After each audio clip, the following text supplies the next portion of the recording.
Quan, I think we ready.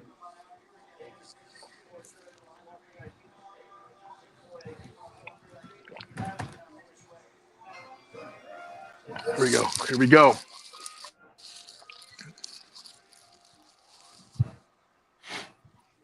Mike, you on mute. I was messing my whole intro up, but y'all already know what's going on. If y'all host this with the mostest, I'm back. I'm back, baby. Back with my boys. We got DJ. We got DJ 2 Chains, 2 AirPods, 1 hat. You know what I'm saying? We got Kevin repping the Bears of the Go, aka Mister. That's not a Tampa Bay Bucks hat, but it's all good. And we got PJ, aka Debo Samuels, hater number 1 in the building. Y'all know what y'all hosts with the mostest. I had some technical difficulties, but we are here, baby. We back. Second annual NFL draft show. Let's get it. Guys, talk to me. I'm having technical difficulties, y'all, so I might be off camera for a second, but it's all good. You know what I'm saying? Let's get it. Talk to me, guys. Walker going here. So yeah, first pick in, we got Walker. Walker already going to Jacksonville. Yep. Walker going here, yeah. Listen. Wait, is that rain coming now? All right, so what do we know about Walker? Y'all talk to me. Tell me what we know about Walker. This is why the Jacksonville Jaguars pick first every year. They had a generational talent fall into their lap. They managed to screw it up. It's astounding how bad of an organization this is. And listen, I like Trayvon Walker a lot. Versatile, too. So here's a guy. He can drop a few pounds and play as a stand-up 3-4 outside linebacker. Put on a few pounds, 3-4 defensive end. I liken him a lot to Rashawn Gary when he came out, where a lot of options with him, a lot of upside with him, and that tape, the knock on Gary, should be the knock on Walker too. Not a whole lot of great pass rush success on that tape. So, and it's funny to me, and I've had this conversation with Jags fans on Twitter. When Tony Khan starts his wrestling company, and he's done a great job with that, and the reason he's done such a great job is because he's got people that know what they're doing. They don't have that in Jacksonville. They have idiots. They have Trent Baalke, who ran Jim Harbaugh out of San Francisco. Idiot.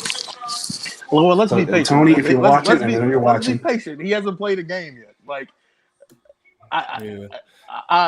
to say, I don't think there's a generational talent in this draft. I'm sorry. I'm going to disagree with you on that. There's no generational talent. I know you like Aiden Hutchinson. I know that's your boy. I get it. And the Lions should be sprinting to the podium. I get it.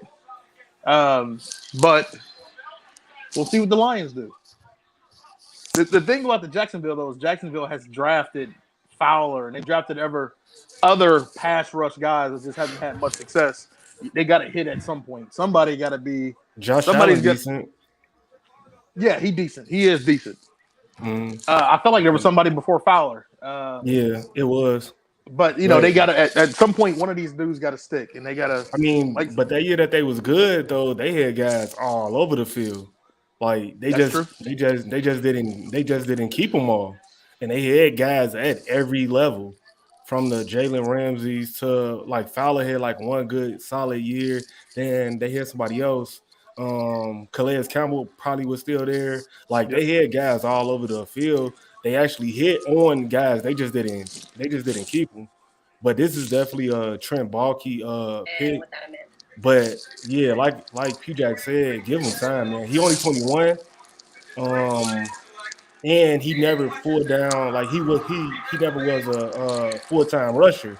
Like they had him dropping in coverage at times and things like that. I think with him being able to be a full-time rusher, then we just gotta see. Cause he 21. Like let's give him time. Thanks, Trent, for that one. Now we get to see supercharged JJ Watt wreck us twice a year. Awesome. I mean, that's saying a lot, bro. Justin, take out some life insurance. Stop. That's saying a lot, bro. Like, Stop it. That's saying a lot.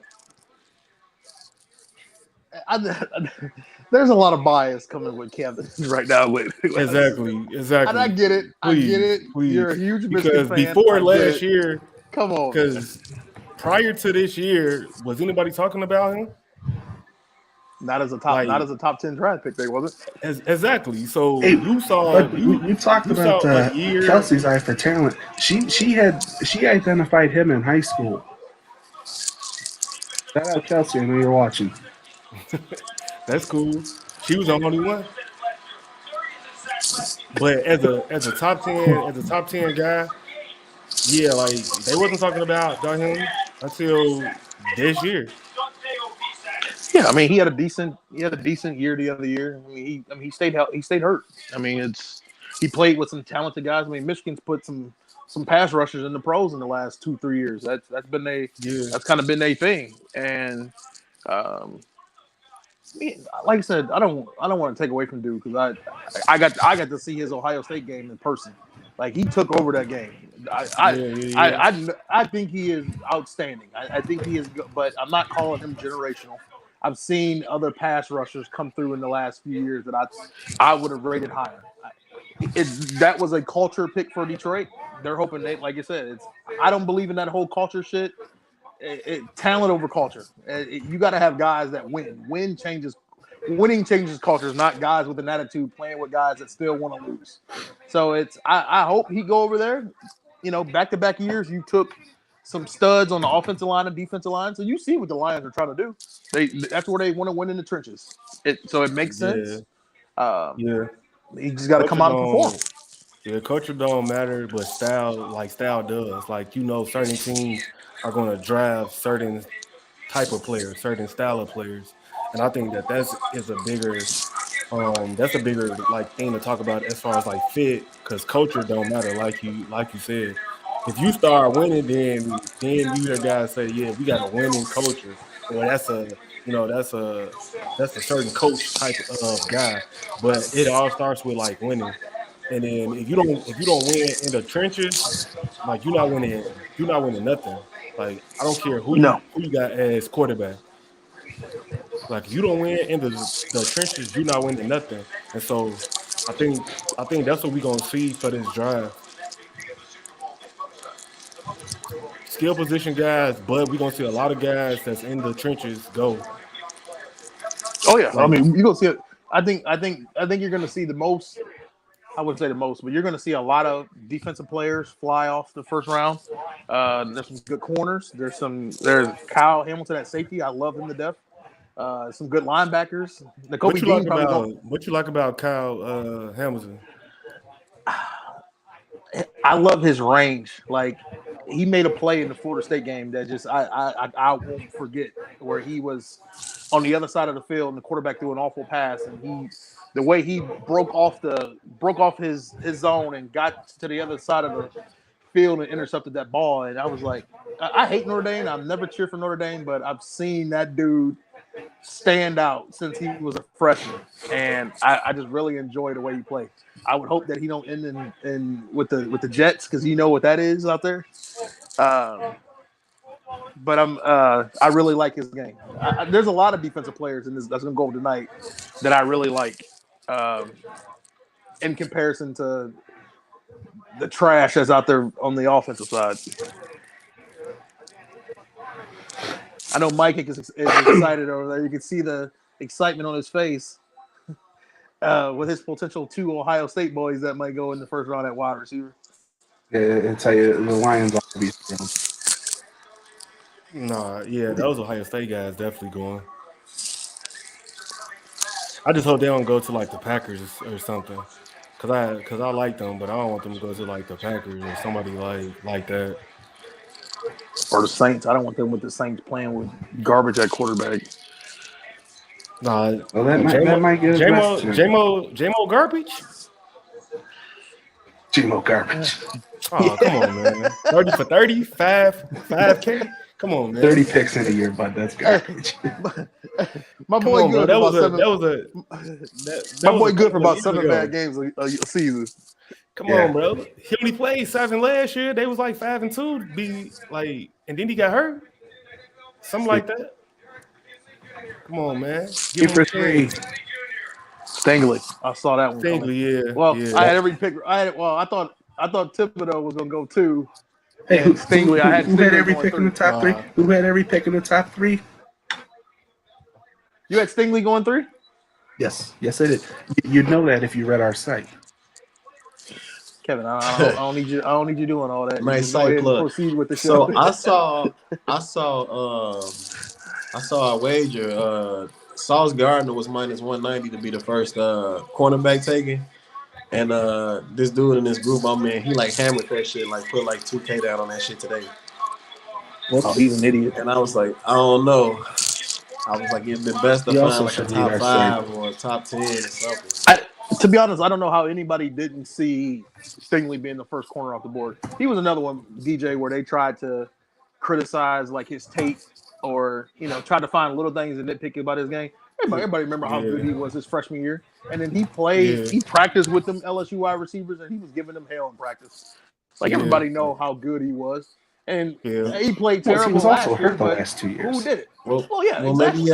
maybe. I mean, I understand from that aspect. Maybe you and DJ can continue this conversation on Good If It Goes culture coming soon to the Good If It Goes universe. I understand some of the criticism. I think he got the potential to be the best player in this draft. I do too. Outside of Hutchinson, but yes. Like by far, in my opinion. But I know you in the Hutchinson situation.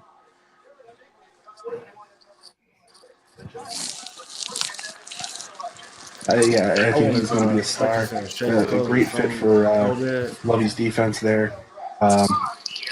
When he was healthy, he was a true difference maker at LSU. The problem was he hasn't stayed healthy the last 2 years. And number 2, just the last 2 years with that Tiger program, Tiger Fire. Yeah, that's pretty much what it was. But they were talking about him after his freshman year. Yes. Pretty much top 5 pick, book it. So I mean, nothing really changed. So that's how a guy they feel like is super like talented. And then they don't give that number 7 jersey to scrubs. And then the NFL love guys that come from like football backgrounds too. So football pedigree and all that other stuff they be saying, which he got that. And so him being a top 5 pick right now, especially like in this league, that was easy. Yeah, it was a huge fan of Stingley. He was the number 1 cornerback on the board. Hopefully, he's got the injury concerns taken care of. And am I the only one that's kind of rooting for Lovey too? Like, you look at his head coaching career, and it's like it's a tragedy. Because he's got that 2006 Bears team with a generational defense, and his quarterback's Rex Grossman. Then he gets fired there, goes to Tampa Bay, goes from 2 wins to 6 with Jameis Winston, and it was smart enough to tank, frankly, the end of that season to get the number 1 pick. They fire him to hold the offensive coordinator, who had no NFL head coaching experience, lousy college coaching experience. Don't need to tell you that didn't work out. So Lovey goes to Illinois and is tasked with cleaning up that mess of a program after that coach got fired. Beckman got canned for abusing players, mistreating players. Needless to say, frankly, he did about as well as anybody could expect to do at Illinois. Let's get let go there, and he's the DC with the Texans. Then they get the whole mess with Deshaun Watson. He's going to be the head coach and trying to fix this. So good luck to him, and I wish him the best. You got a long story for a long tail loser. All I hear was losing. Oh, he went to a Super Bowl with Rex Grossman. I like Lovey. But he went to a Super Bowl with Rex Grossman, tripled the Tampa Bay's win total with Winston's rookie year. He just ain't never been in a good position. No, never. And so, when you're a black coach, you kind of just got to take these certain jobs and then hope you can turn it around. But when you don't, and then you start building up all those losses, then it's just kind of what it is. Like he ain't never been in a position where he had a good head start. Like they had a franchise quarterback or a really great defense or like something to build off of. He pretty much been setting like dumpster fires. No, I mean I get it. I'm trying to be funny. I mean he went to Illinois, got fired, and in 2 years he's a head coach again. You know what I'm saying? Like the coaching world know he can coach. You still hear me? It's always we got you. But it's always about being in the right environment, having the right situation. I mean, I don't know if I would have took that Houston job. I mean, that's still setting him up for failure, especially if you're going to continue to play with that guy you got at quarterback. So They in the sweepstakes for those two guys that's coming out next year. They definitely in those sweepstakes for those two guys that's coming out next year. That's a good problem to have. That's a great problem to have because North Carolina coach was talking about his guys today, and bro, we is not trying to hear that. No, it's a 2-man race. It's a 2-man race. Exactly. To be honest with you, I think it's a 1-man. I think it's a 1-man race, in my opinion. No, it's a 2-man race. Relax. I mean, that's a 2-man race. That's what it's going to be all season. But I think it's me personally. I think it's a 1-man race. Who the one I man? think you know who. Come on, that boy with that. It's a 2-man. That boy with that cannon out there at Ohio State. He's serious. Oh yeah. He's serious. Oh, I thought you was going the other way. Bryce Young, man. No, Hey, real quick. Everybody square the mic. Check y'all mic. I think some of y'all mics might be rubbing up against y'all shirt or some shit. So check y'all mics real quick. All right. No, this isn't a mic. So we on to the fourth pick. This is the Good If It Goes, aka Qwality Sports podcast. Draft edition, second annual. We got DJ Kevin and P-Jack on here. Hey, shout out to J Hog pulling through. Shane and his pops. You know what I'm saying? Shout out to J Hog. Pull through, bud. We're watching some more NFL this year, goddammit. I think J Hog is J Hog, an absolute legend of the timeline. Sauce Gardner. And this podcast is not sponsored by Corona, but one day it will be. So shout out to Corona, not the virus though.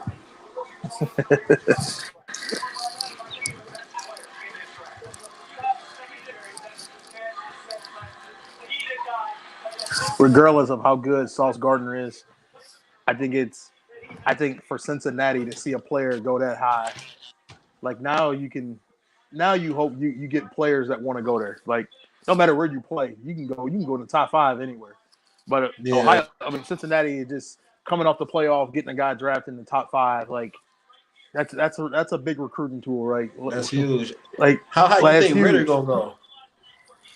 I think he sucks. So 3rd round, but that don't mean I'm seeing some 1st round talk. We saw somebody suck that got picked 2nd last year. So that don't mean just because you suck. Just because you suck don't mean that you won't get drafted. So listen, the Jets are building something, and Zach Wilson's leading the charge.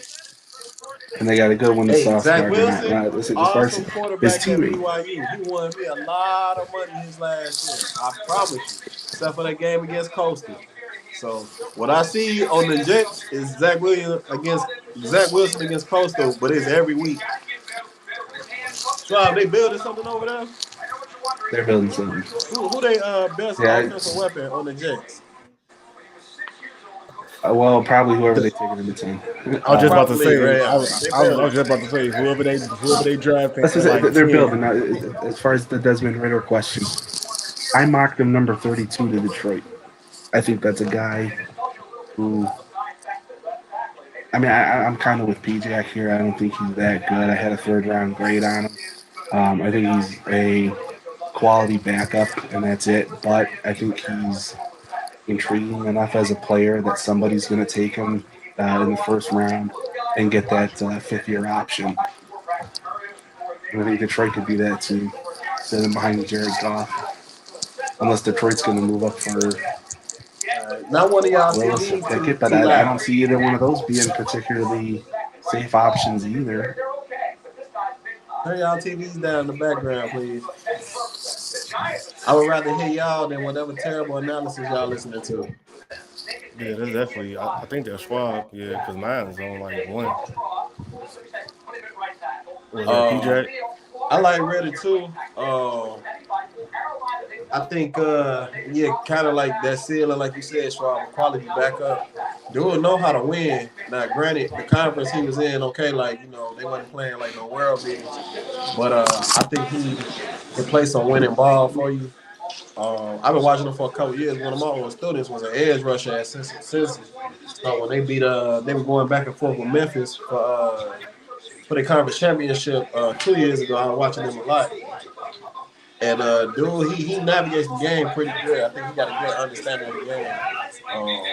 And the way the NFL works now, hell, these quarterbacks, man, they either coming out, we know they're gonna be a star, or they just jump around, mess around, and be one. So I don't think he got like. I think this is a down year for quarterbacks anyway.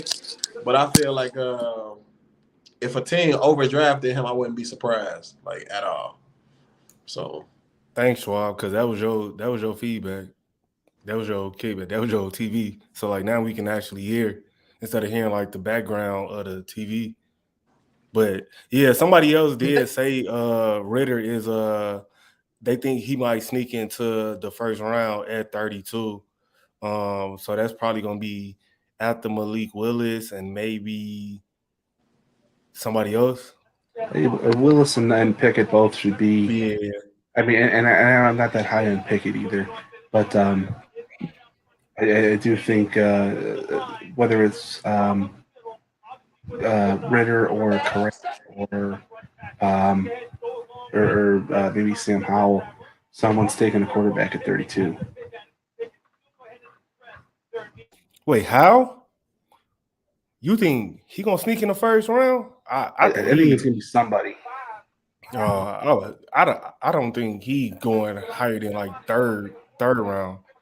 Like I think if don't nobody take one of those guys at 32, I think we looking at like third, fourth round for the rest of them. To be honest,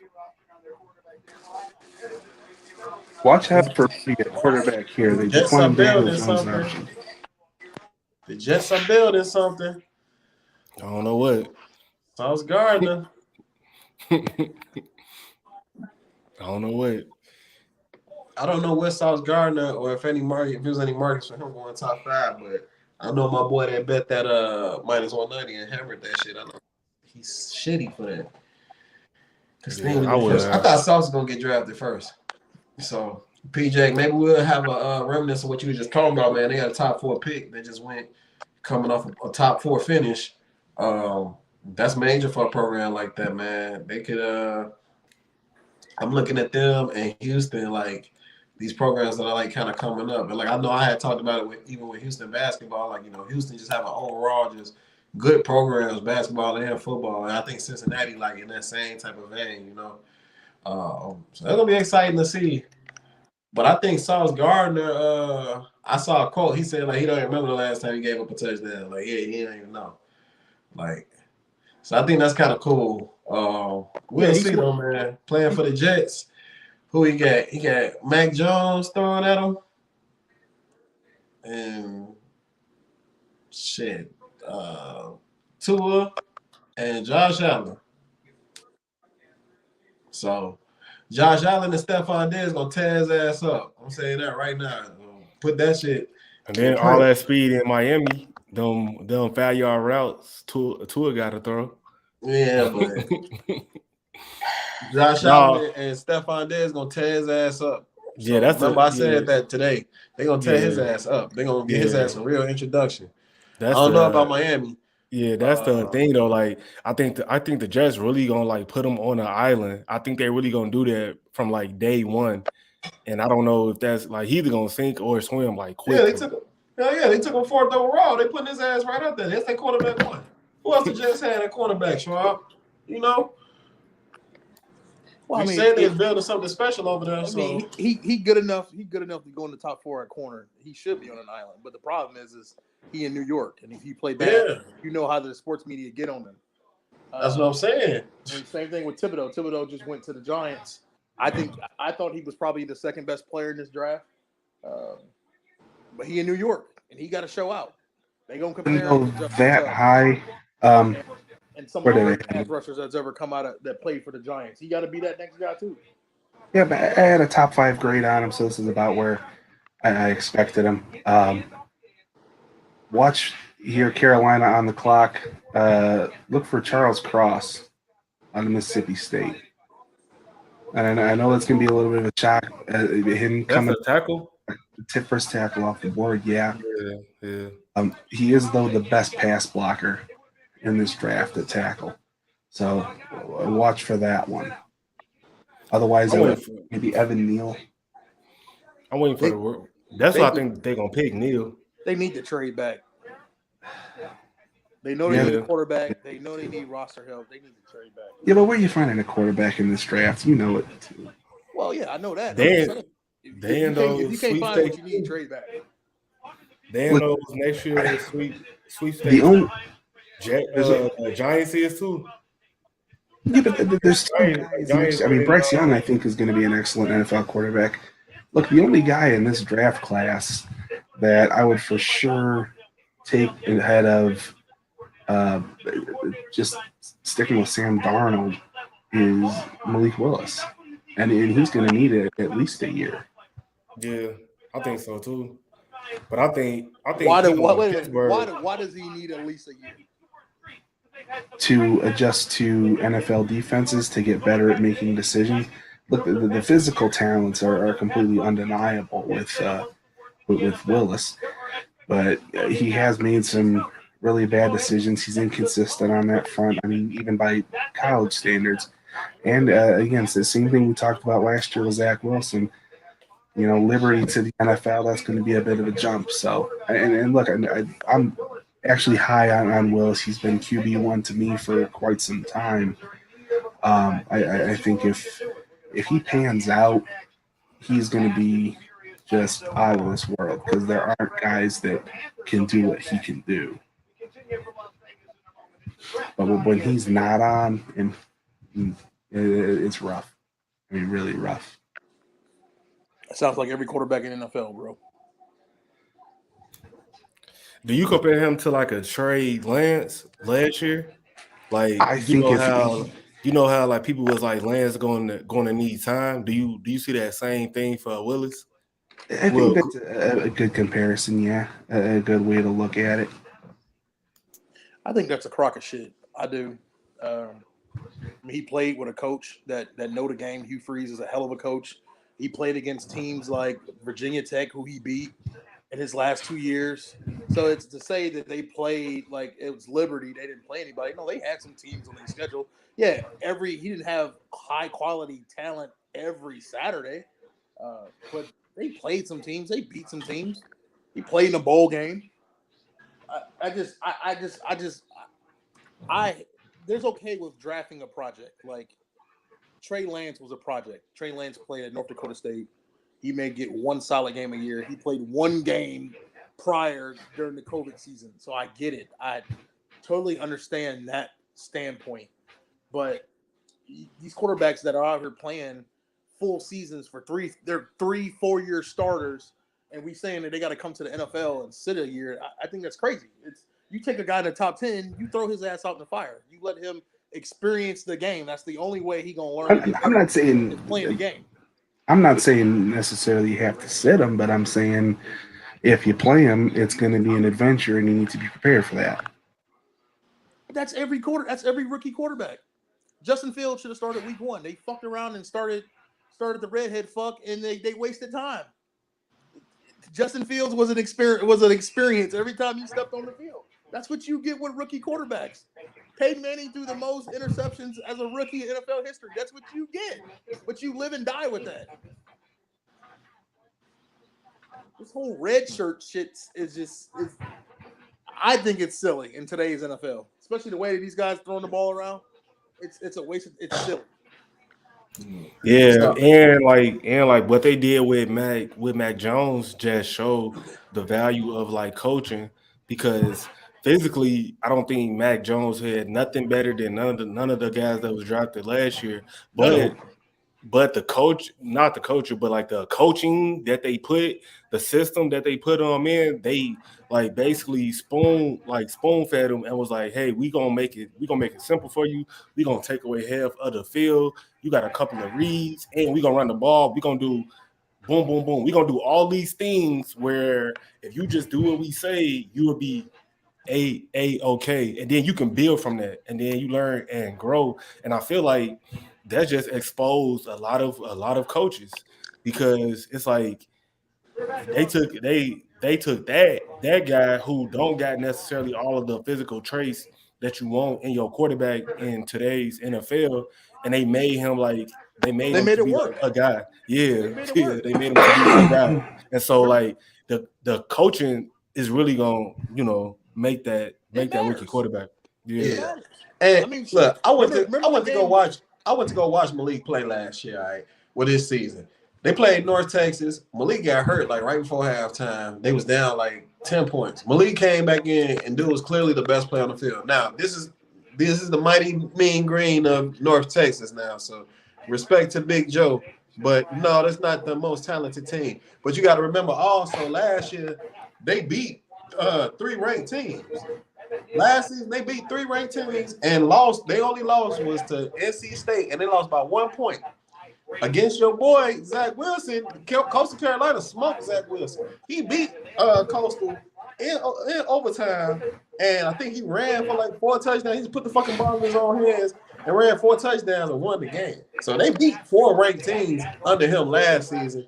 This season, it was a little bit more challenging for them, but dude he's the real deal. I think he's the real deal. I think if somebody take him high, you gotta put him up that week 1, man. I mean, my thing is, like I said, you build around who you have. I mean, you go back and you watch New England, like DJ was saying, how they structured everything around him and catered to his strengths.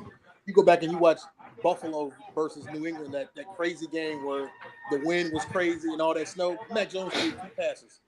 3 passes, I think.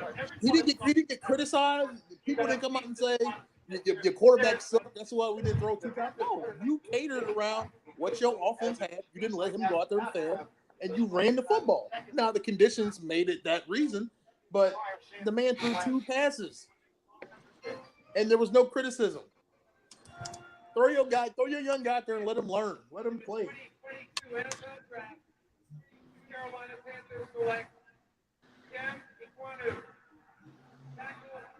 That's the best person right there. That was the best. That was the best available. Oh, they got the tackle. My stream is behind. Yeah, that was the best available. The NFL, man, it's 750 and they only on like pick 6. Bro, they having too much fun up in Vegas. They having too much fun. Yeah, they dragged their first round out crazy. Yeah. First round easily 3 hours. I mean, they got a show to sell. Yeah, but man, at this rate, this ain't gonna end until like 12. At this rate, 6 picks in 50 minutes. Oh yeah, they need that. Think about it. It's only almost. It's not even 6 o'clock. I know. That's why I'm saying they having too much fun up in Vegas, because normally we'll be at pick 10 by this time, or at least 9. And then you were like a third of the way through. Woo. I know it's gonna be 3 hours, but they having too much fun up in Vegas, I think. Schwab, you didn't have him going as the first tackle, did you? No, I thought either Neal or Cross. Neal was the best one in the draft, and Cross was the best pass protector. I liked Ekwonu a lot.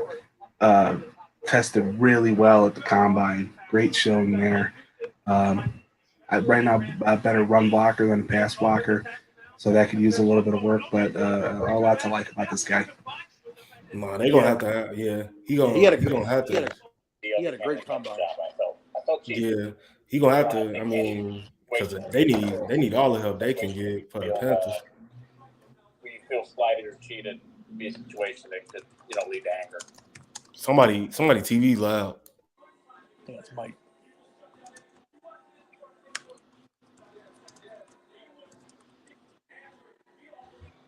I mean, there were talks of him potentially as a number 1 pick as of like 3 weeks ago. Yeah. Scouts really like him. I think the Jets go Giants go. This their first pick, right? It's their second pick. They took Thibodeau. Yeah. Oh yeah. Lineman? Yeah, they either go lineman or wide receiver. Are we gonna go wild card? Are we gonna take quarterback? No, they not doing that. Wouldn't surprise me if they go quarterback. It's the Giants. It would surprise me, but then also it's the Giants, so it's kind of like, all right, it's the Giants. Yeah, I mean they're picking ahead of that would be another team I'd keep an eye on. I mean, if you're that enough to where you're calling the Packers about Jordan Love, I'd take a shot on this before I called about Jordan Love. I don't think they actually called. I think that was a smoke screen. Somebody trying to build up his worth. Yeah, exactly. Okay, even so, you're so hard up for a quarterback that seems like a believable rumor then. Yeah, the Giants, because Danny Turnover is not getting re-signed. No, they declined his offer. Yeah, stinks. Yeah. Even if I think like he would have to turn into like a completely different player this year for them to like actually like take him seriously. I think it's just not there.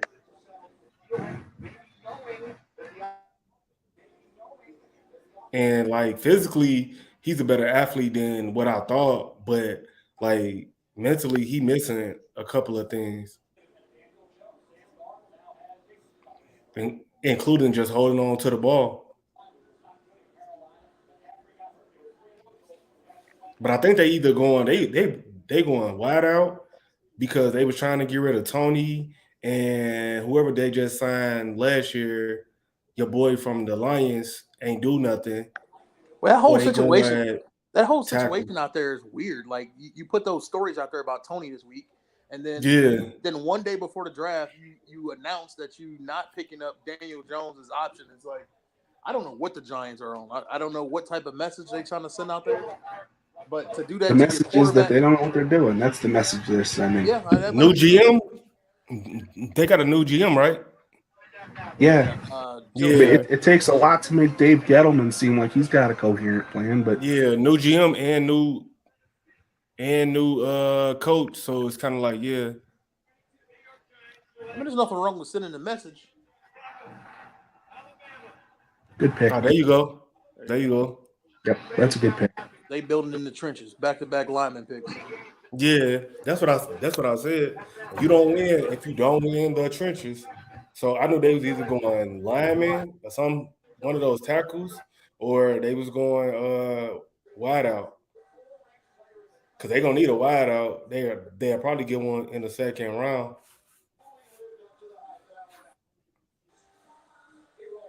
Maybe if Danny round pick, don't they? No, the Jets have 3. Never mind. It's like two years back to back where I don't know what the fuck the Falcons are doing. What you think the Falcons are going to do? I mean, Malik Willis speaking into existence. I don't know. That'd be crazy. Jamison Williams. I had the mock. They need a receiver. I tell you what, though, I watched. If you go back and I know they're showing some of the highlights now with Neal. Especially the SEC championship game. I don't remember a Georgia player making a single play on that man. I don't remember much of Georgia defensive line total making a play that night. You know, we got Walker going number 1 overall, but I don't think anybody made a single play on that man the entire game. I could be wrong, but on his side? On his side, yeah. I think he's gonna be good.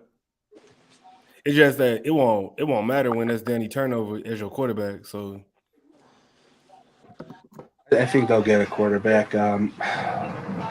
They gonna get somebody. Take a shot at Baker. I mean, what do you do? Yeah, I think. Well, I don't know. That's gonna depend on like what Dable want. Like what do Brian Dable want?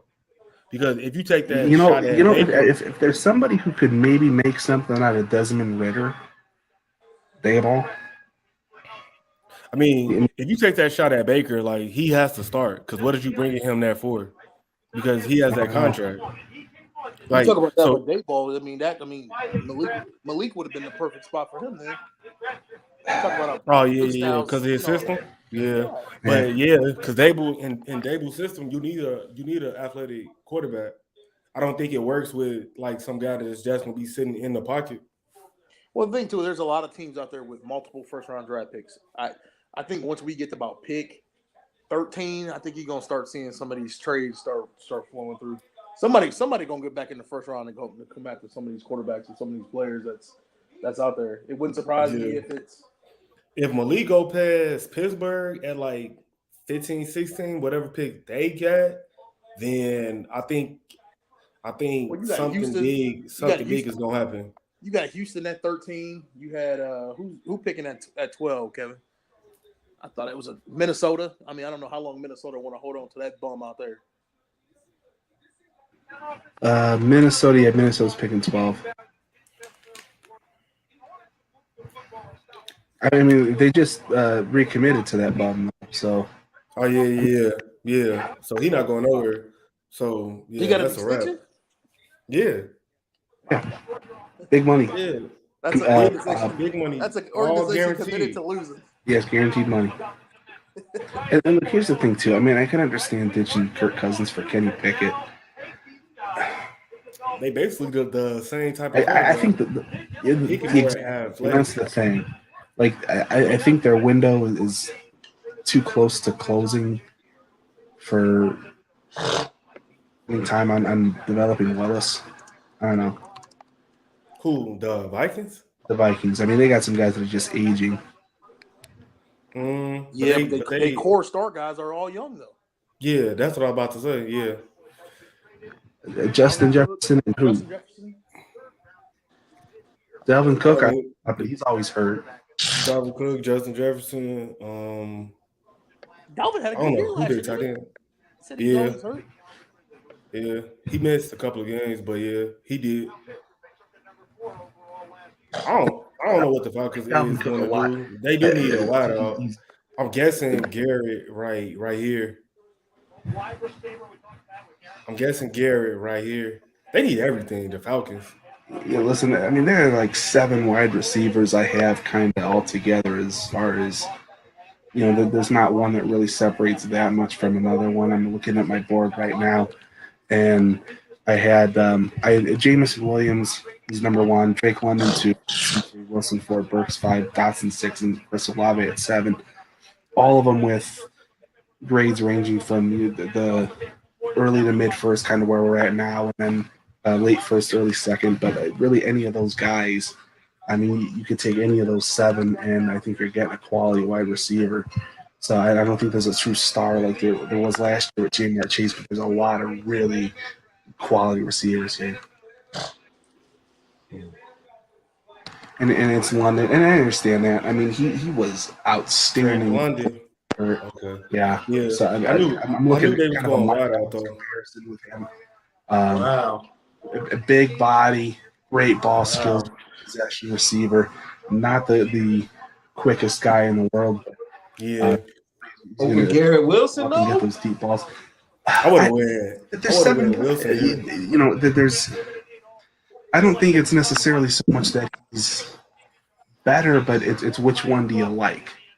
You know, I think him and Wilson are different receivers. Very different.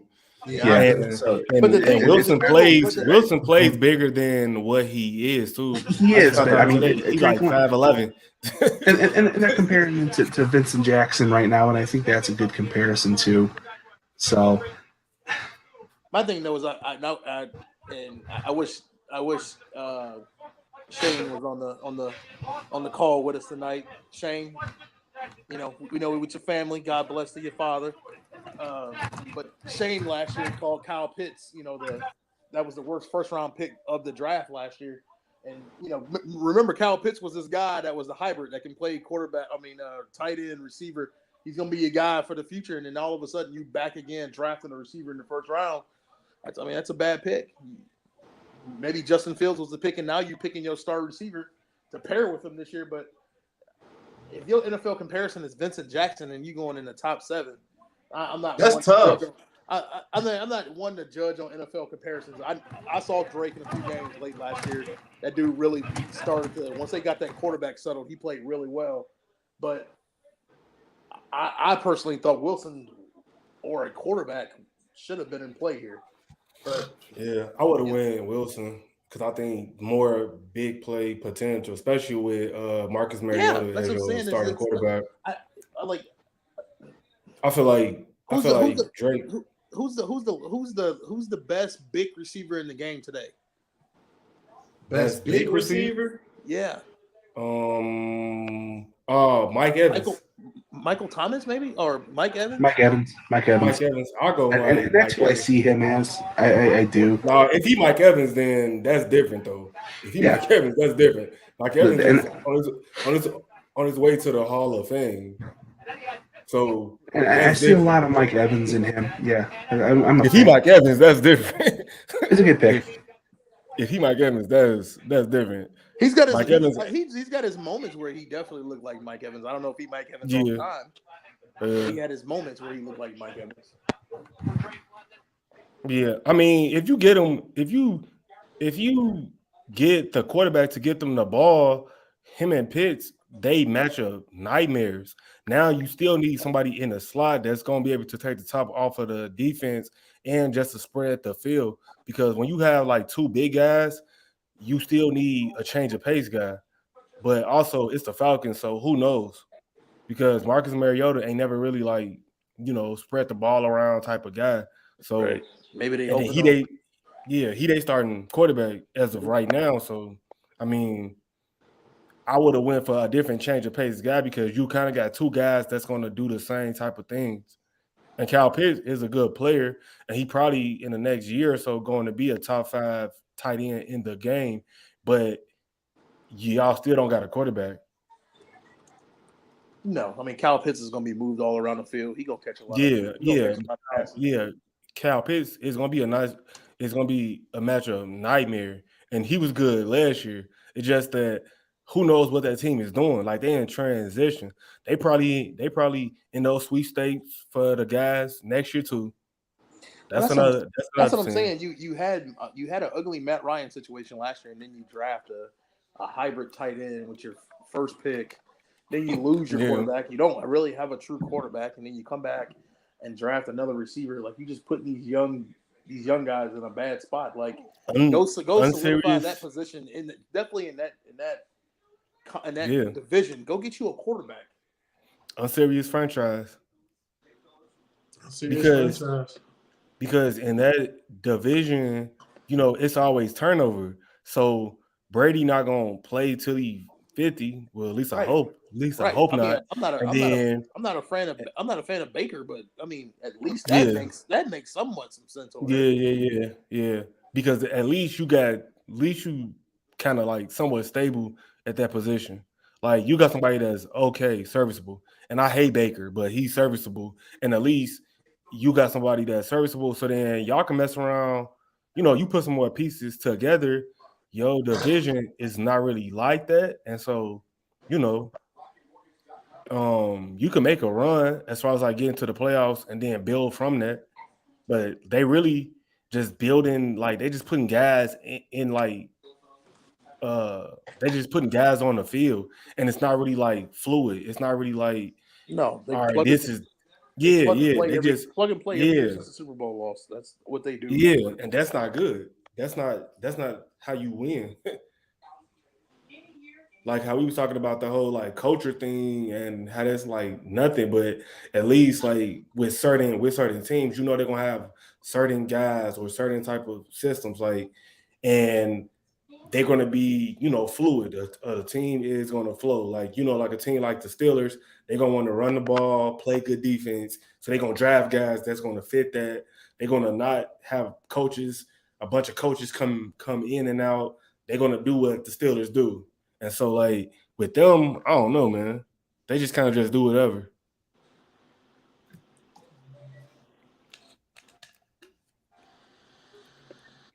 Yeah. What the Seahawks do, who knows? They're another team. They could use everything. Man, they need everything, but shit, they probably want to start with an offensive lineman or something. Offensive lineman, yep. Because they never. I mean, I don't know how you get a Hall of Fame quarterback and you don't try to take care of him. Like, you got to build in the trenches, man. No team wins without that. We're going to keep an eye here on Seattle. This is where I had P-Jack, your boy, Jermaine Johnson, going. So, what, defensive tackle? The edge rusher from Force. Oh, yeah. Okay. But, no, I mean, yeah, that would have been better for last year, but I think they need to fix that offensive line. They need everything. They need everything. Because when is their next pick? Do you know? I think they had another first, don't they? Do they? Because I know there was a team that had to give all their picks to the Jets.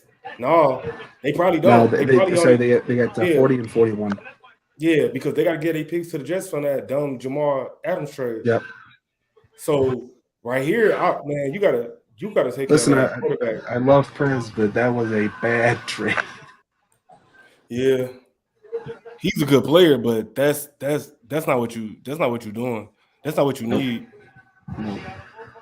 And I'm not giving you all those first round picks for no safety. Like, are you kidding me? Well, a safety that can't catch at that.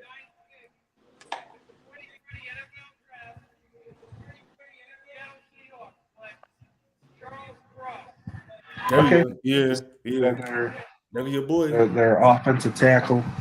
Great pass blocker, best pass blocking offensive tackle in the draft. Going to be a fixture on that line for years to come. Good pick by Seattle. Rebuilding up front. Got to figure out in the trenches. Person's going to be.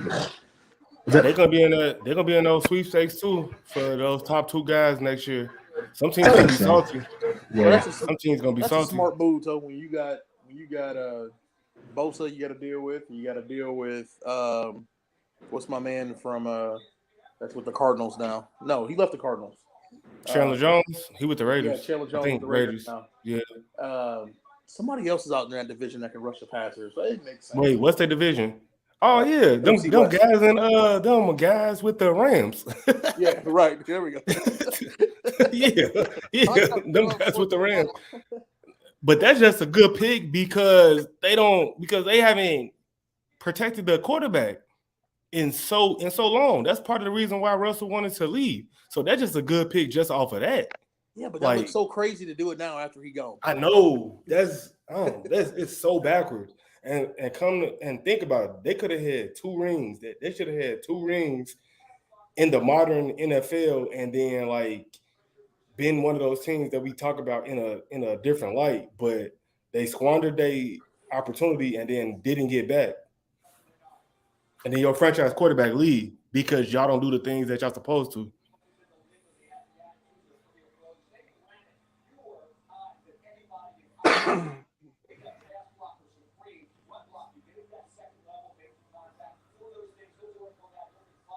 I don't know what it is about Mississippi State guys. When they get in the league, I just like them. You just like them? I just like them. Some of them dudes just play like hard. It's just like living in Mississippi, just hell, and they get to the NFL and it's a new life. Like they had made it out of the trenches and they got to earn it. All right, y'all. So let's do a recap of all the picks so far. We got Jacksonville Jaguars. They went Trayvon Walker, number 1. Detroit Lions, Aiden Hutchinson, number 2. Houston Texans, Derek Stingley Jr., number 3. New York Giants, Sauce Gardner, number 4. The New York Giants, Kayvon Thibodeau, number 5. Carolina Panthers, Akeem, the O-lineman from North Carolina State, number 6, and number 7, Evan Neal, O-lineman from Alabama, number 8. The Falcons just took Drake London, and number 9, the Seattle Seahawks just took – who Seattle just take? Cross from Mississippi State. Charles Cross. Yeah. Cross from Mississippi State, the tackle. Dang, they still getting picks on that Jamal Adams trade. I knew I was right, but still, man, that's crazy. This gotta be my boy Johnson here, right, Kevin? You think? Who? Last Washington? one. Jets? No, they probably going Receiver. They need skill position players. They need like impact players. But they got more picks. There's still a lot of receivers on the board. I know. If it's Kyle Hamilton. I mean, they'll be fine getting somebody later. But yeah, I feel like if they like a guy, they're going to go get that wideout that they like, and then they'll probably fill that position later, the position that you're talking about later, because they got all those picks. But I feel like they're gonna get a wideout. I don't know why I feel that, but I feel like they're gonna get a wideout. Garrett Wilson right there, but he is. If I don't want Minnesota to get them either. I don't want Minnesota to get Wilson or Olave. I think they go defense here. I mean, they need that too. What, like a tackle or like somebody on the edge? I think it's either Johnson or Hamilton.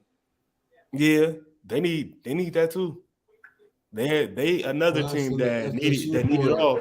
Johnson was he was a baller, man. That's a big dude too. Yeah. When they Charles Clarkson, number 9, yeah. Jets another team, like you said, they try. Shout out to our graphics department doing excellent work tonight. Yes, sir. Good if it goes /Qwality Sports Graphics in the building. You know what I'm saying? They put me out of the job. I thought I was the graphic guy. What the hell is going on, man? Yeah. Pick is in, Goodell Watkins. Kevin, when they Wilson, Ohio State Buckeyes, baby. Oh yeah, I knew it. Jeez. I knew it. That's tough. I knew it.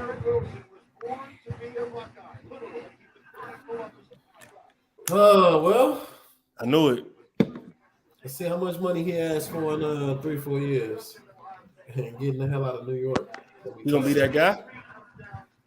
And look, he gonna be able to prove it. New York Jets. I know, but I'm saying you got to put up numbers for people to take you seriously. We'll see. Yeah, I knew they was going wide out, man. I feel like that even though they got all those picks, they wanted somebody that they felt like that was gonna be that guy coming in versus like, hey, we're gonna take the second round pick and we like him, but I think they loved Garrett Wilson. Come on, man. You know what's scary is he might not even be Garrett Wilson might not have even been Ohio State's best wide receiver. Who you like better? I like the young boy that's coming back next year. Oh, I don't know about that, man. He tough. My God, go back and watch that bowl game. He good, but I don't know, man. I like Garrett. Whenever Ohio State whenever they needed a first down, go watch and look who they threw the ball to. No, I know, because I was like texting Mike, like, man, this dude going crazy. But yeah, I don't know, that's tough. Smith and Jig was their best receiver last year, which is crazy to think that Jackson Smith and Jigba, is that his name? Oh yeah. Yeah, that's Wait. Yeah, hold on. And it's crazy. Chris Olave is going to be a first round pick this year. He was the third best receiver last year. Get the fuck out. It's crazy. I mean, I don't know how that team didn't win the Big Ten, but partially because Aiden Hutchinson was wrecking everybody. But that's Jackson. He agrees with you. I don't see it. Tony Khan, I know you're watching. I tell you what, let Jim Ross run your team. Give him Trent Baalke's job. He might take a full team of Oklahoma Sooners, but he's smart enough to run Jim Harbaugh out of San Francisco, and he would have been smart enough to take Aiden Hutchinson. So, like, the team that I mess with is the Buckeyes, and so like I watch them more closely than like any other team, and so I don't agree with what you just said. I just feel like he was just like another really good guy.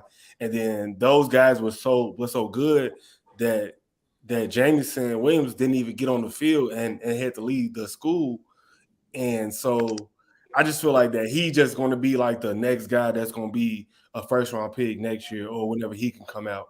But I'm not going to sit here and say that he's better than Garrett Wilson. I can't say that. That's not a knock on Garrett Wilson.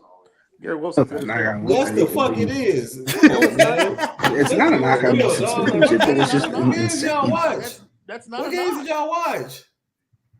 What you It's not a knock on Wilson at all. I think he's an excellent receiver. That's what I'm talking about. They had two guys that are going to be first-round picks, or should be first-round picks, guys that had first-round grades on.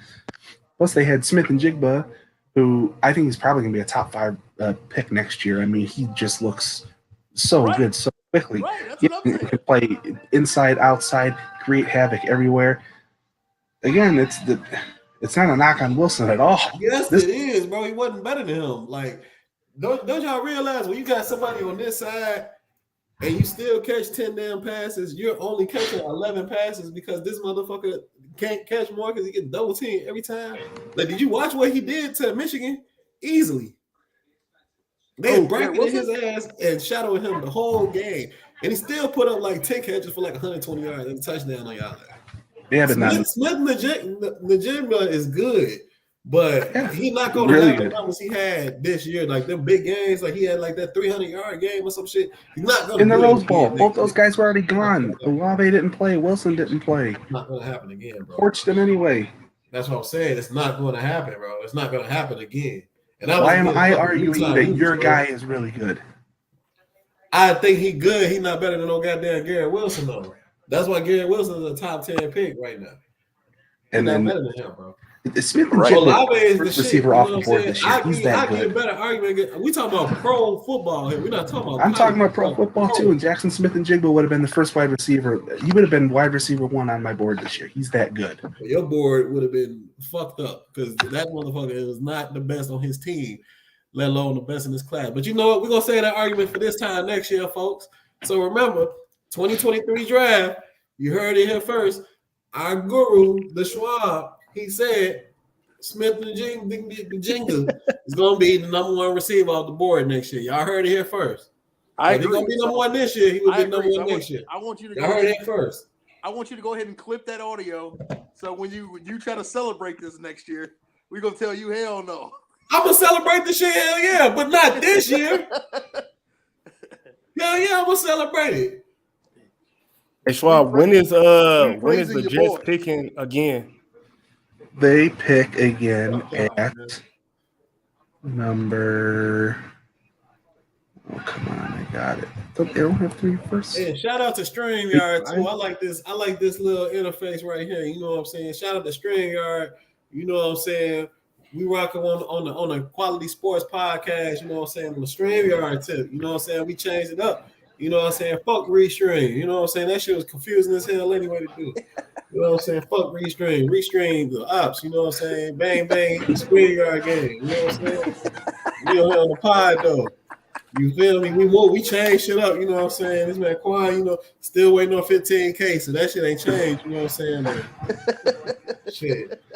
Hey, shout out to everybody that used to be on the podcast, too. Shout out to Forrest Buck. You know what I'm saying? Shout out to I think Kelsey with us one night. Coley.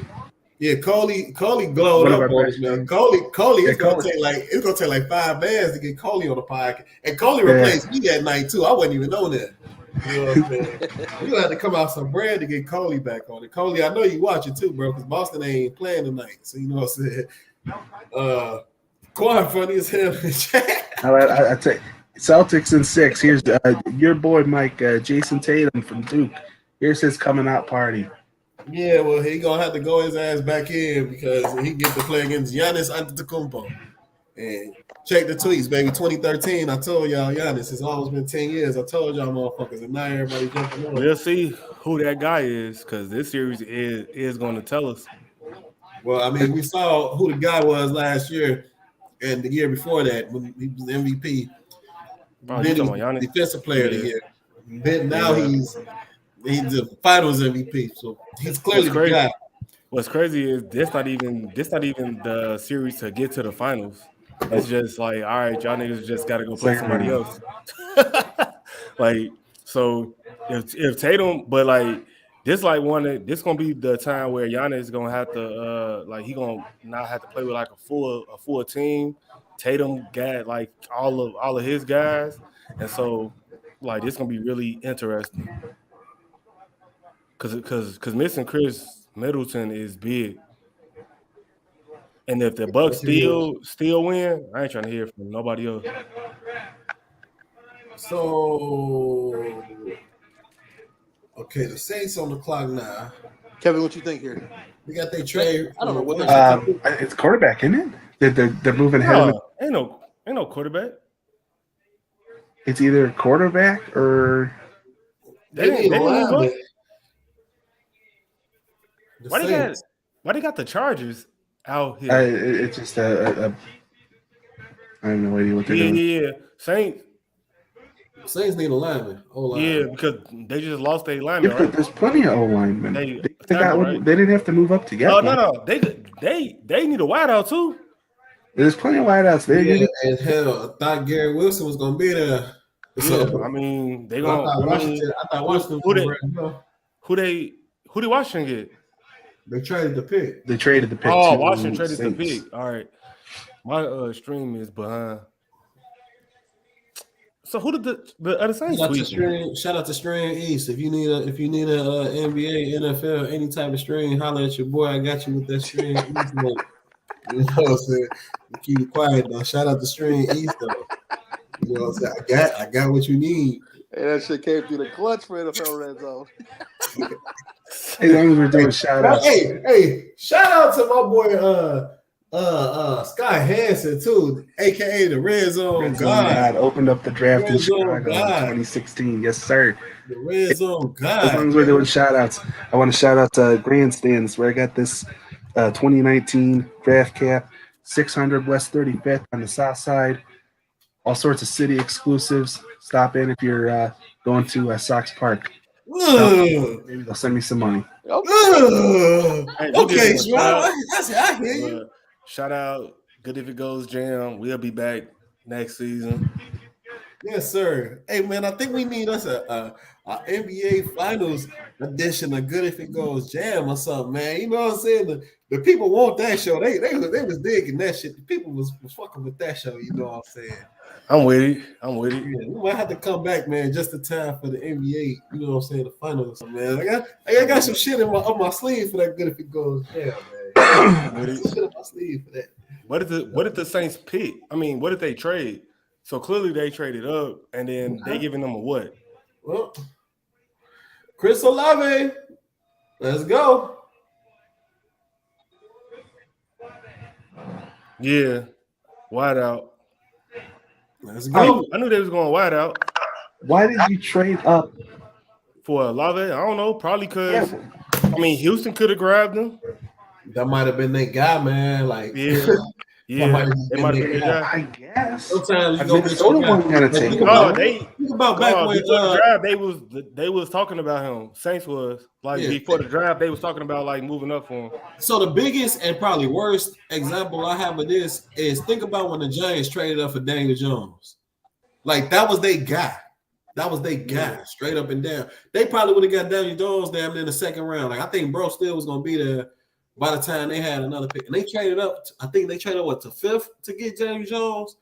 That's like to me, like the example of all examples of trading up and overdrafting a motherfucker. Lions just did that, and they probably go after Malik. Who? Oh yeah, okay. Lions right here. They traded Minnesota. Yeah, they just traded Minnesota. So so this might be another example. Like you trade, like the Bears did shit with fucking Trubisky. They traded up to get their guy. Now I'm not gonna say Trubisky was as bad as Daniel Jones. Trubisky was worse off because of circumstance, because of the man who was drafted around him. So he was worse off because of that. Daniel Jones just fucking sucked. Like Trubisky sucked. Yeah. Daniel Jones fucking sucked. Man, he was in New York. You got a star running back playing with you. That motherfucker can't stay healthy, but shit, you got a star next to you. Detroit jumped ahead of Houston. This got to be quarterback. You would think. No, I don't think so. Here's the thing. Houston I don't believes think so. It's Detroit because the Saints just did that, and then they could use a quarterback too. You just said J-Mo sucks, so I can't even say that these teams are trading up for a quarterback.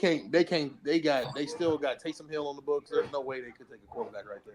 Yeah, they can. His contract is fake. Yep, sure is. His contract fake. His contract fake, bro. It's fake. It's one of those NFL deals where they get him a bunch of fake money. His contract fake. Like, I'm wondering if we're about to see a run on receivers. Like basically, they can cancel it and give him a new one at any time, and he'll only gonna get that bread when he actually is on the team. But he's never going to reach whatever that contract is. They pretty much got like a money laundering deal with Taysom Hill. Like they're clearly laundering money to him, like clearly, like. And if they drive Kenny Pickett, they are drunk right now. Because why is the camera on him? I'm not trading up for this guy.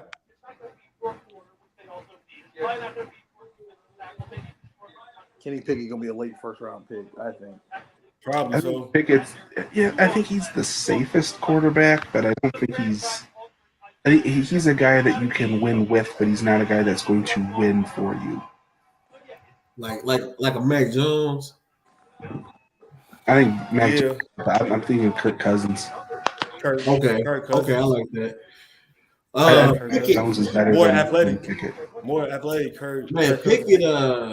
Pickett is like. So I really like Pickett. I think if I had to start somebody like tomorrow, out of all the quarterbacks, I'd probably take Pickett. If I'm looking for the next 5 years, I'm probably gonna go Malik Willis. Without question. But also by the end of next year, I think I will also prefer having Malik Willis also. But I think just pro ready, like you gotta come take a snap tomorrow morning. I take Pickett. I agree. Now, I think one thing we forget about Malik Willis went to Auburn. I was gonna make that point earlier too. Like he went to Auburn, you know what I'm saying? He just had no tick, he ain't get no burn. But I think him and Pickett, they got a lot of the same. Just like Pickett is like a good like MLB pitcher. You know what I'm saying? Like he just got some stuff. You know what I'm saying? That's how he got stuff. You know what I'm saying? You know what I'm saying? Like he just got stuff. Like he got it, and he go out there, and it's not like he got a chip on his shoulder or nothing. But he played some damn good ball, man. Over at Pitt. I'm trying to see what did the Saints trade. He go that Lions trade. Wait. So the Vikings don't want their number 1 pick? All right. The Vikings are going to pick 32nd. I know. The Vikings need cornerbacks, and I think that's where a lot of those guys should go. Now that the top 2 guys are off the board, I had McDuffie listed. He should be up there. Yeah, McDuffie was a. So the Lions traded up 20 spots? Yes. So they should be getting a quarterback now. For Jamison Williams, bro. Jamison Williams. What? Which? Here comes a run of receivers. Jamison Williams is a damn good receiver. Whoa. Coming up ahead, and Philly just traded up. Okay. Your team, DJ, your boys. I know. But Philly just traded. Philly's making sure they get a receiver here. Yeah. You think so? Yeah, they got to. Yeah, Philly just traded up. They need that. Who? Corner.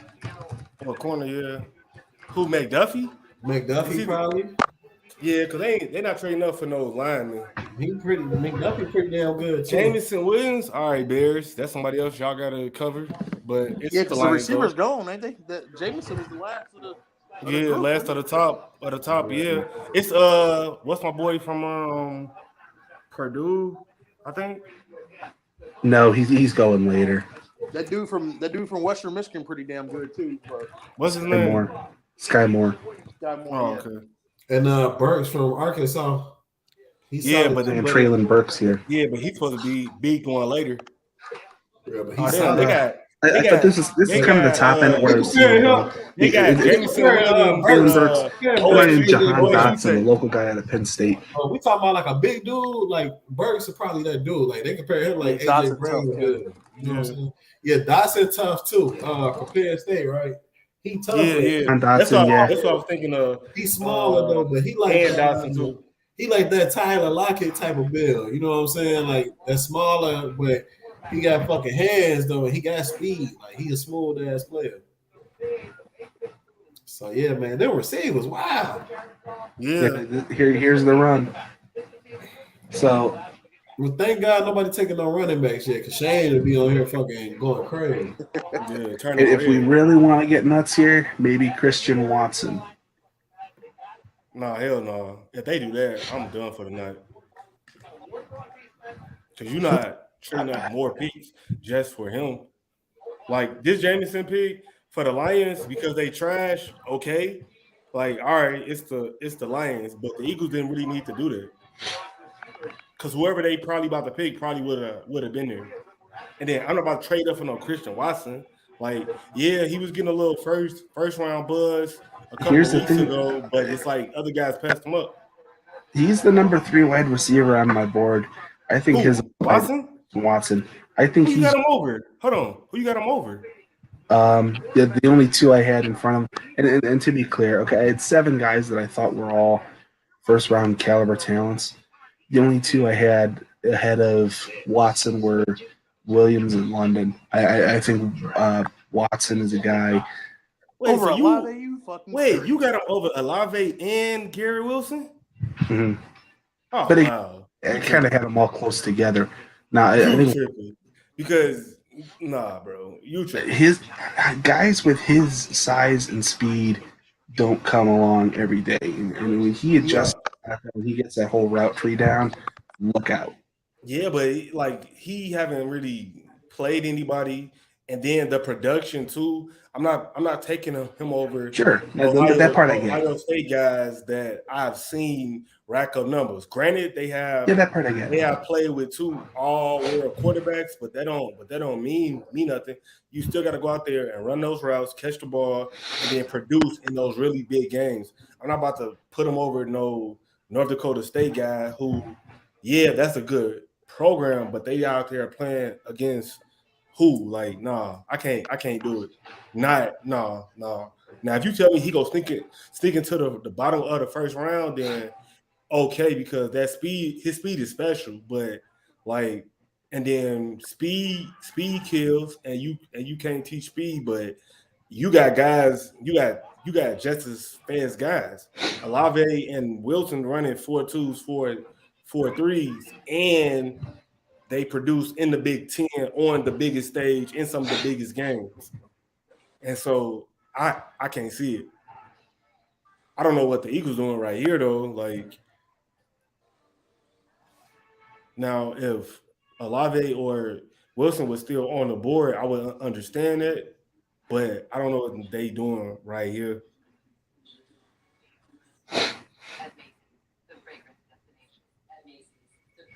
Appreciate your graphic, boy, for the next graphic.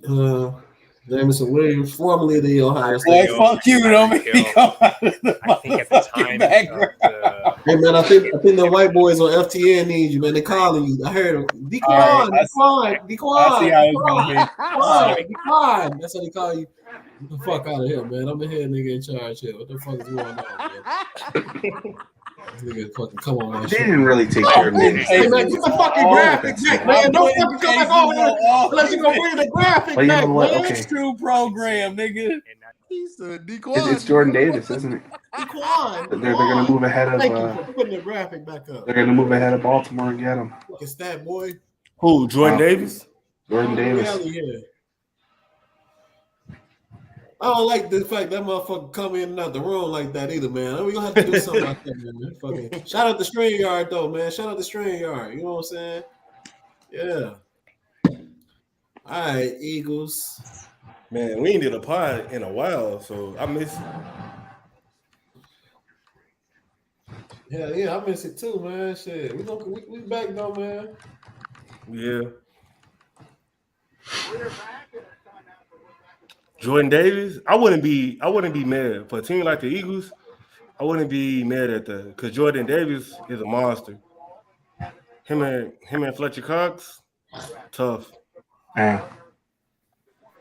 Listen, while we're waiting for the pick, I'd like to just take a minute and talk about another man the Eagles drafted, a man we lost over the holidays who I consider to be a personal hero of mine, and that's Coach John Madden. And I don't think there was anybody really more responsible than Coach for fostering my love of the great game of football, whether it was watching games that he called or his video game and just even from a young age watching him, I was able to learn so much from him. And he had this way about him where he was able to teach and communicate but still come across as just your regular guy. And watching games where he was calling them, it was like watching with your buddy on the couch. And I miss watching those games with my buddy on the couch. So I guess the best thing you could say about Coach was he loved the game of football and he wanted to make sure you loved it too. And they got it right over my shoulder. Football is my life, and I say that proudly. So on that front, Coach, job well done, and thank you for everything. Now that back to the Eagles pick as we celebrate the game. It was traded four picks. Coach loves so much. Hello, Schwab. I appreciate that, man. Hell. Hey, look, man, I remember the first Madden that I owned. I don't remember the first Madden I played, but I remember the first Madden I bought my own money, man. Madden 04, Mike Vick on the cover. And to me, that's still the best Madden of all time. No, he was something else in that game. And then next year, 05, remember, was the hit stick. Hit stick. Yeah, Ray Lewis, right? And truck stick. Yes. Stick, yeah. Man, shout out 06, they tried that QB cone, and it didn't work. Yeah, the QB vision shit was crazy. Unless you had Peyton Manning. If you had Peyton Manning, that bitch opened up all the way. You had Vick, that bitch was tiny as hell. It ain't even matter. All the niggas that played quarterback, even Don McNabb shit was small. Like if you were black, that shit was small as hell. You motherfucking goddamn Peyton Manning. Brady. I don't think Brady shit was that wide. Peyton Manning shit was the whole fucking screen. This shit was the whole field. So you didn't even have to move the shit. I think Brady shit would take up like half of it or something. Yeah. Breeze? No, not Breeze. Breeze shit was probably pretty high, pretty big too. Breeze had he really Brett Favre shit. I think Brett Favre shit was big too still. Yeah. And then you would still mess around, throw a pick with. Yeah, you still throw a pick with Favre though. Like that shit ain't even matter. Man, I remember trying to play that shit with fucking Vic, throw a fucking pass, and that bitch going down to the other side of the field. The fucking out of bounds. Yeah. Yeah, I think that was the first man I bought with motherfucking money, man. Man, that's a really good high school program. I think Truck Stick was 06, man, with motherfucking Jamal Lewis, man. Shout out to the 05, 06 Ravens. Jamal Lewis trucking everybody. Shout out to Douglas Hall at Northern Illinois University. I took all y'all niggas money on that fucking Madden with that goddamn Jamal Lewis, that Truck Stick, Jordan Davis. Yes, sir. That's a good pick. I don't know if that's what they needed. That's a good pick. That's a good pick. They traded four picks. That's a good pick. They must have thought Baltimore was going that route. Probably so. 100%. Man, this is it's an interesting draft, man. Yeah. Wow. I don't know what Baltimore need. Baltimore just need to stay healthy. Yeah, they need to stay healthy.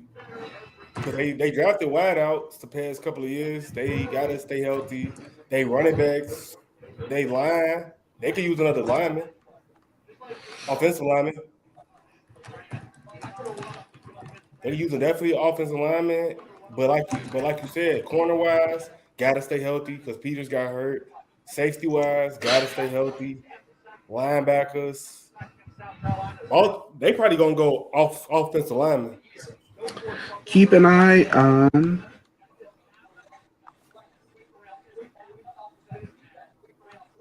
George Karlaftis, Jermaine Johnson. Or they might go edge rusher. On the edge. Yeah, I can see Jermaine Johnson. Karlaftis is the most overrated prospect in this draft. My God. I don't see it. I don't see it at all. He's a better Ryan Kerrigan. No, he's not. No, he's not. It's a lot of guys better than him in this draft. They was hyping his ass up, but Yeah, they he's was. not better than Jermaine Johnson. So like, I don't think they in the same class even. Like Jermaine Johnson, he gonna be whoever get him right around this like 12, like 14, 16 area. If somebody pick him up, that's gonna be a pretty good value pick. Anything past 16 and Johnson fall, you get a fucking steal. You get a steal. That motherfucker can move a little bit, man. Davis looked like he done lost some weight. He looked good. Yeah, he played the season at 360, showed up to the combine at 340, and ran a 4.78, which is absurd. And that size should not be able to move fucking that. Absurd, man. Yeah, now the thing with him is he's got to improve his pass rush skills, and then they're talking about it right now on ESPN. Yeah, inconsistent pass rush effort. But look, here's a guy, you just park him in the middle of your line, and good luck moving him. Now, if he ever puts it all together and figures out how to be a threat in the pass rush game. The thing is how do you deal with that? That clip right there is so unfair because that's what everybody tried to. He played so well all season, and he had that one moment in the SEC championship game where he was just gassed and he gave no effort, and that's all people started to remember him for. But I mean, he's not a great pass rusher, but part of that is he needs to not play at 360 pounds anymore. Exactly, that's my point. Like, there's no great pass rushers. There's no great football players that's playing defense at 360 pounds. So it's once he gets his body in shape and he walking around weight where he can play at, he can get down to 320 every day. He gonna be all right. He ran fine at 340. If he stays there, I mean. You tell the guy, okay, you just ran 4.78, weighing what you're weighing, but we need you to. Right. You tell him that. Right. That's crazy. That's so crazy. What y'all think for Baltimore? Here, it's Jermaine Johnson. They're looking at Florida State tape. So good job, guys, getting the shot of the laptop on ESPN. Yeah, because they never replaced old boy last year when he left. No, they did not. What's his name? That the Patriots now. Matthew Judon. Judon, yeah, they never replaced him when he left. I don't think. And Judon had a good year with the Patriots. Yeah, he did, but he an edge rusher. Right, that's Johnson is. Yeah. Oh, I thought I heard Schwab say like a tackle. My bad. Yeah, they never got nobody else for Judon.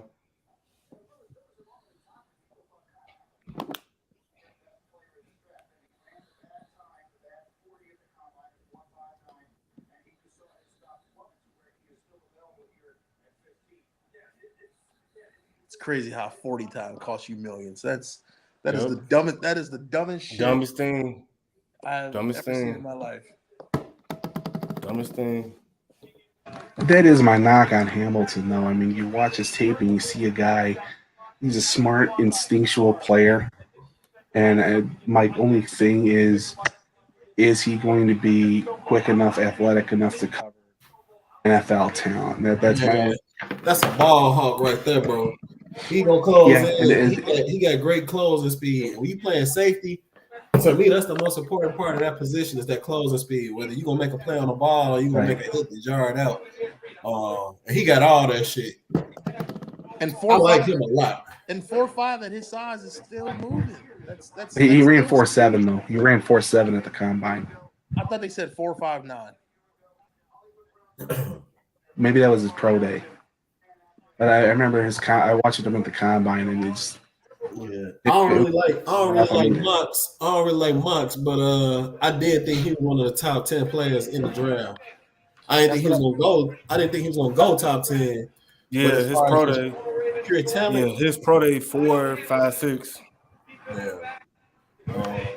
Dude is the real deal to me. And I don't really rock with Notre Dame players like that. But I said the same exact thing. Is that who Baltimore got? Yep. Yeah. Oh, okay. He's probably the best available on the board. Yeah. And now it's Johnson. So Houston about to take Johnson.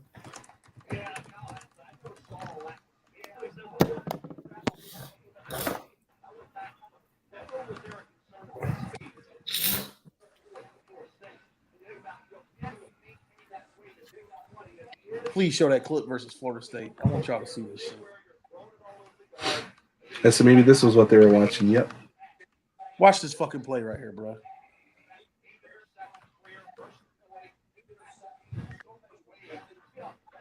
Come on, man. Yeah, this smart player, take great angles. If you're looking for a safety, though, with Hamilton, I can't help but think the Ravens are throwing away their shot. There's like 5 theater nerds watching this. They're going to. I honestly think, and they're kind of showing them now, in kind of this hybrid safety linebacker role, kind of Sam backer, and I think that's where Hamilton really would excel in the league, rather than as a true safety.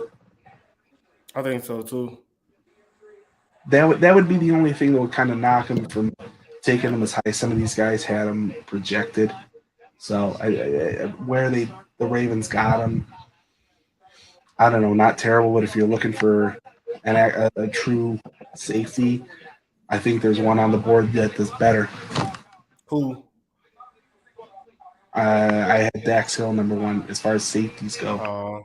Stop what it. What about the guy from Georgia? Stop it. I think where did I put him? I had a first round grade on him. Bullshit, man. Stop it. You and that fucking Michigan bias. Stop it. It's ridiculous, dog. Yeah. Stop And look, it. Daxton Hill, nice. Like Daxton Hill, nice. He like I think ESPN had him in like the Eric Berry comparison, which I like that. Honey Badger. He can't tackle, bro. He can't tackle. He got good this year. Man, he can't tackle.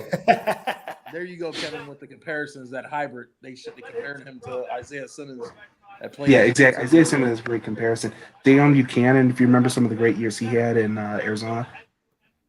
I can't believe you ain't say he was compared with fucking Jaleel Peppers. How the fuck that guy fucking NFL career going? A couple of injuries and unfortunate there. All right. He's not, was a surefire Hall of Fame. He's not. You and fucking Billion Bus, y'all motherfuckers was. Oh man, the Bears they're not gonna get Jaleel Peppers. Oh, that motherfucker. Hey, Jabril's a free agent. I would have loved to have had him this year. I think he's a guy that would go great paired with Eddie Jackson.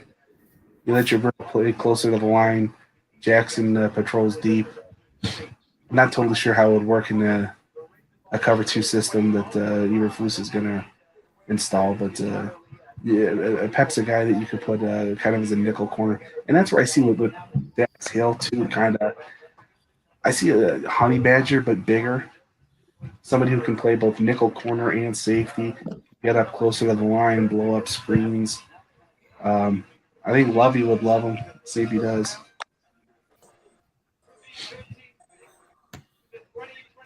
I can't believe you said he better than Kyle. You fucking nuts. Yeah. Okay, so they're going inside. Okay.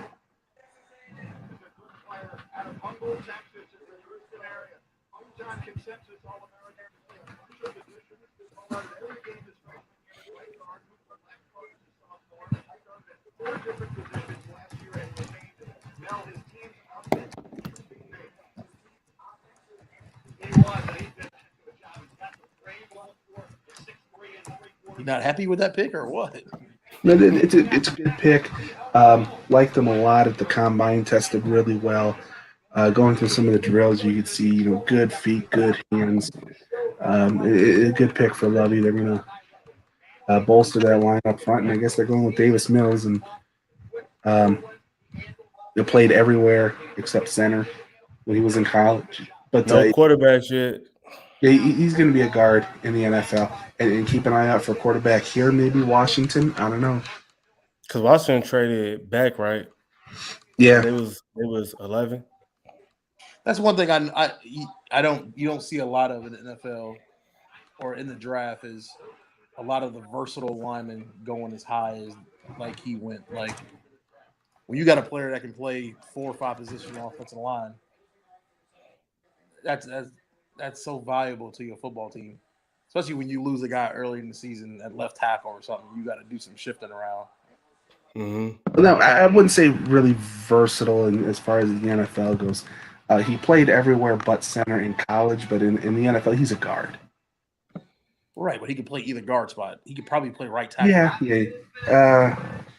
I don't know if I'd stick him at right tackle, but he can play either guard spot, sure.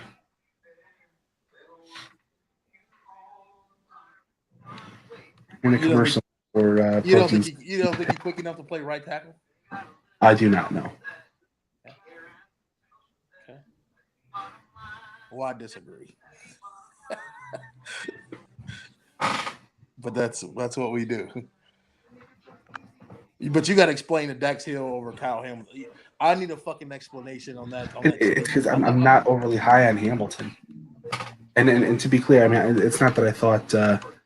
I did have early in mid first grade on Hill, and then mid first on Hamilton, which is kind of where he went. I just wasn't thrilled by his testing, and maybe I'm putting too much emphasis on that. I just kind of thought, between the way he looked. I mean, the way he looked on tape is excellent, but can he play an actual safety position in the NFL, covering some of these guys he's going to be asked to cover, where it's not college anymore? And I don't know if he can make that adjustment. But I mean, if you're going to acknowledge him as a hybrid kind of Isaiah Simmons type player, then it's a good pick.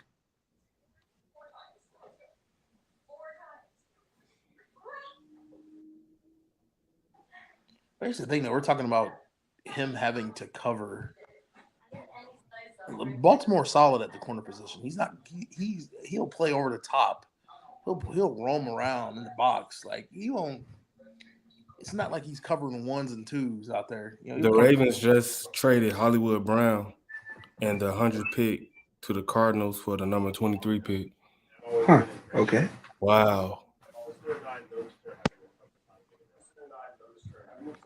Don't really know. To the Cardinals? Yeah. They don't even need him. They trying to fill that Christian Kirk void. They got it out there. The young boy from Purdue, if they get the ball in his hands. Rondale Moore, yeah. I don't know, man. And that was my boy, but Hollywood Brown dropped too many passes. I'm not high on him. He'll do, and he only run two routes. Right. One, if I'm being honest.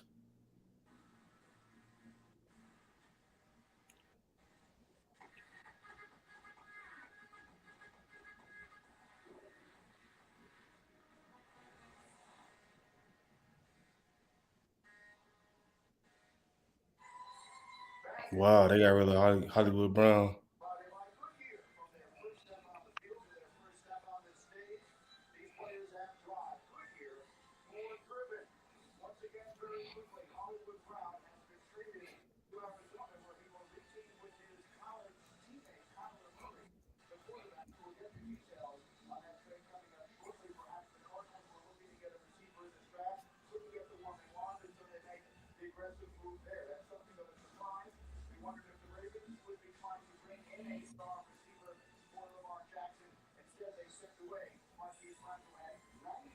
They better replace Hollywood Brown,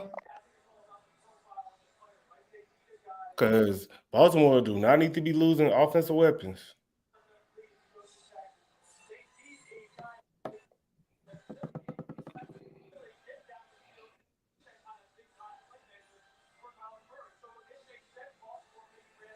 I don't know how true this is. Jets offered the 10th pick and a pick swap for Debo. 49ers said no. Praise the Lord. Probably did, because everybody was talking about the Jets was they had the best package for Debo. Well, 49ers offensive coordinator Titans are planning to trade A.J. Brown to the Eagles. Right now? Yep. Ooh. Hell, no. For real? For real. With Dotson off the board. Shefty. Sorry, Quan. Oh, wow. I just got fired.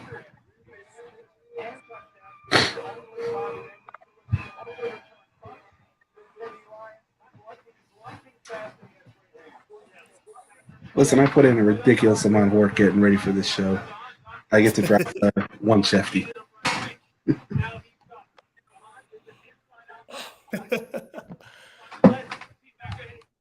Woo! Look at that. Wow. Wait, what's his pick though? What's the compensation? Titans planning to trade in AJ Brown to the Eagles. Yeah, he want to get paid. Kirk fucked up the whole receiver market. Christian Kirk? Yeah, his contract fucked the whole market up. Yeah, because he not like that, and he got all that bread. These dudes want to get paid. A.J. Brown want to get paid. I mean, Debo want to get paid, but that ain't why he want to lead the 49ers. Why do he want to lead the 49ers? Style of play. Help me out. Oh. Because they didn't got nobody else, and Kittle only played 4 games a season. Right? No, facts, but I mean that style of play, like he looked at like I can't even think my man's name that played with Seattle. Percy Harvin? Percy Harvin, yeah, we played. Yeah, me and Mike was having a conversation about him. He like a better Percy Harvin. Yeah, but that style of play didn't. Percy lasted as long as he could. But that style of play ain't meant for a wide receiver, and that's why he want to bounce. Yeah, they definitely gonna use him. And even though Stephen A. don't be knowing what he talking about, they was talking about like DeMarco Murray years ago with the Cowboys and how they gave him the ball 392 times, and then he wanted to get paid, for that, and they was like, no, and traded him to the Eagles. Yeah, I mean, you ran his value up. It's, he's got these crazy amount of carries. You just taking miles off his legs. He's not gonna get that money that he was asking for. Yeah. And Debo see the same thing. Debo primarily wants to be a wide receiver. Of course. My money is playing wide receiver. If you got me playing tailback, you're taking years off my career. Yeah, that's true.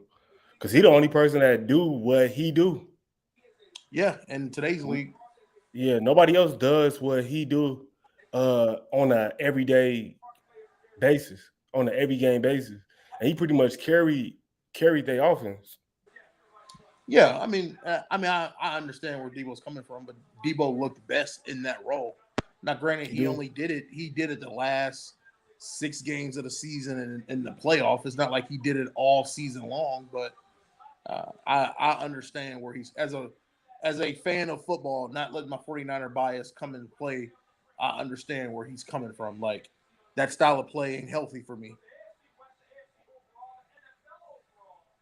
I'm just hoping we don't trade him tonight. That would just break my heart.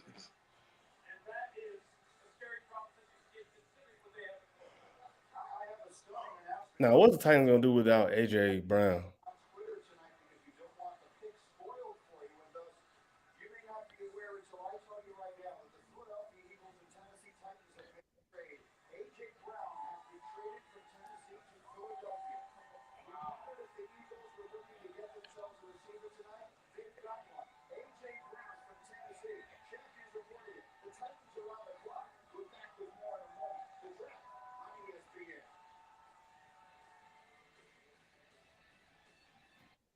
Titans just refuse to get Derrick Henry help. or keep the help that they gave him. Listen, where are we thinking here? Okay, so they're just trading AJ Brown, so it's not like they're. Who are the Clarks? The Titans? Because my strength is that I don't know, man. They might go wide out again because I need to see this Eagles trade though. I really need to see this Eagles trade to be honest. I had I don't know what Green to him at 26. He's already off the board. I don't know what it looks like for the Titans. I don't know either. Pay him. Like who else are y'all paying? 1, 2. Like, bro, y'all not like that. Y'all was the number 1 seed. Now, he was a big reason why y'all was the number 1 seed. Yeah, he got some injury issues and from time to time, and yeah, he be dropping passes. But y'all not in a position of power where y'all like, well, we can just get somebody else. No, y'all can't. Like, y'all just not about to get nobody else.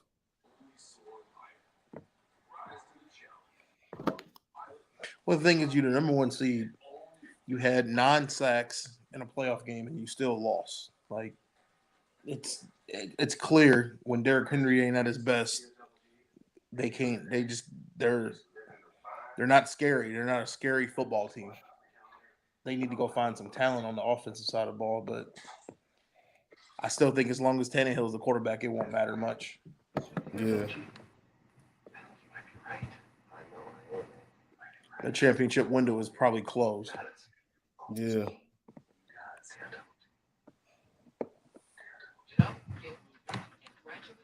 I don't know. You say that, and then teams make a run and then get to the damn Super Bowl. So, yeah.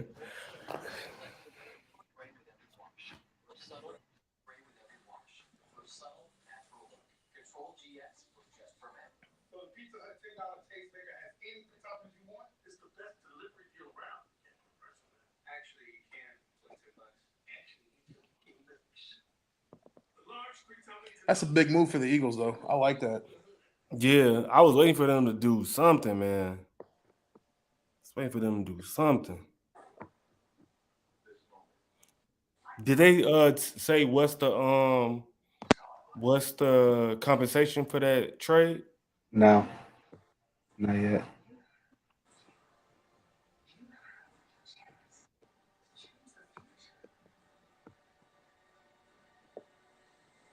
Well, Tennessee didn't have the 18th pick before that trade, did they?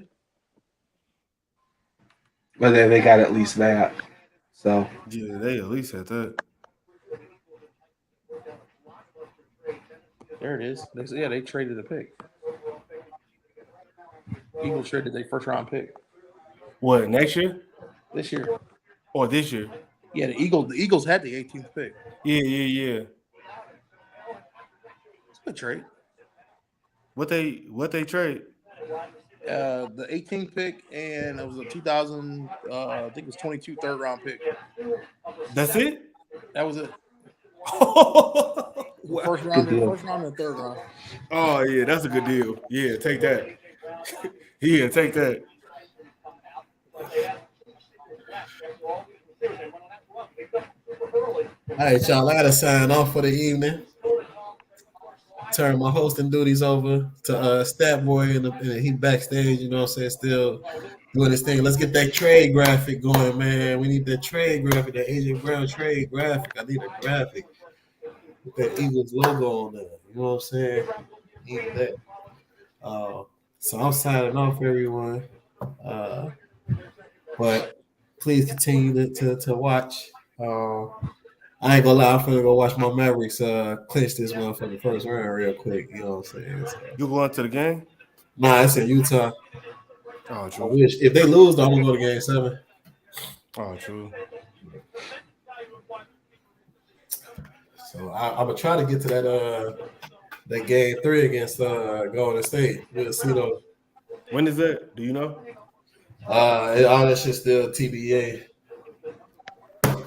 I should be down there by then. Well, maybe. I don't know. Yeah, probably. That shit, what, next weekend, right? Yeah. Damn. Damn. Yeah. All right, y'all, go Bears. I'll holler at y'all in the chat. All right, bro.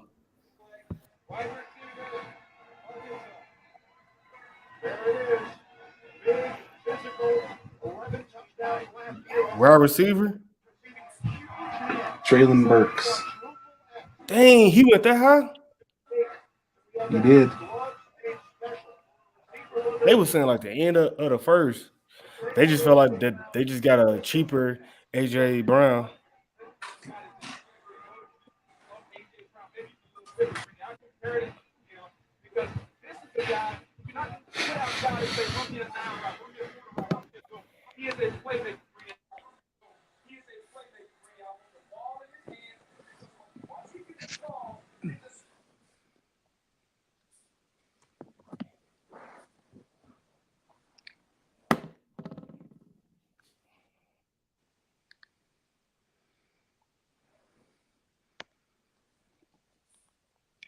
So you trade AJ Brown for AJ Brown. Pretty much. NFL is a funny game. It is. When you want your money and want your respect, they're like, all right, we're going to get up with you.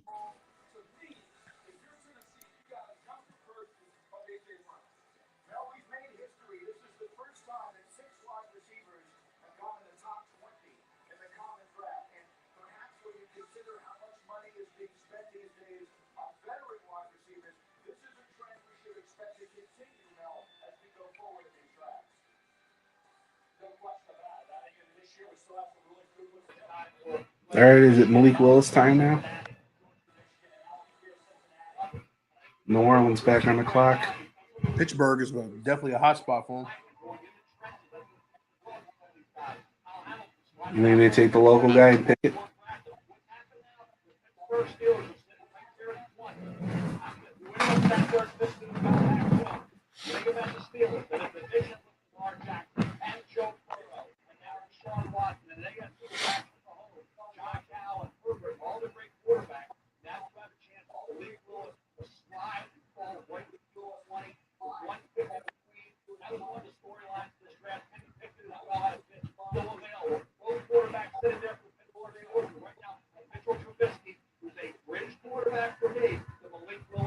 Mitchell Trubisky, fuck out of here. If they don't go quarterback, I'm going to boo Mike Tomlin for life. Get Shane in here. I thought it was New Orleans pick. Yeah, New Orleans and then Pittsburgh. Did New Orleans, is this their original pick? Yes. Oh, okay. My Wi-Fi just went out, so I'm just trying to like listen and look at Twitter.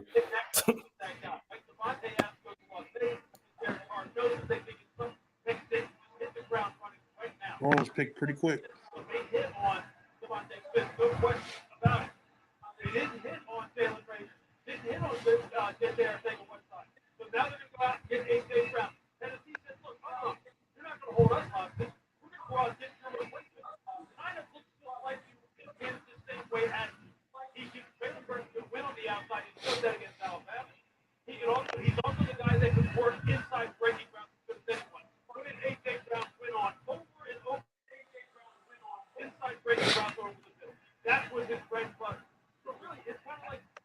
My man Jermaine Johnson still out there?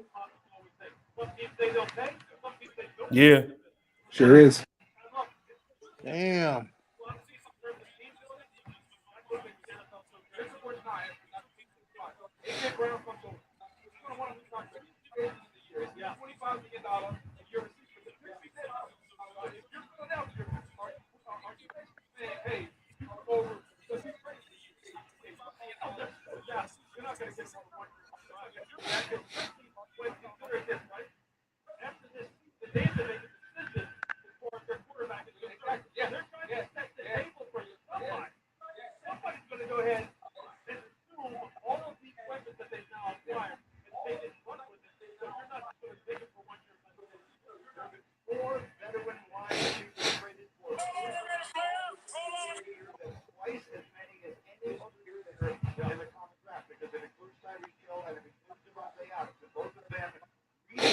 Damn, AJ Brown.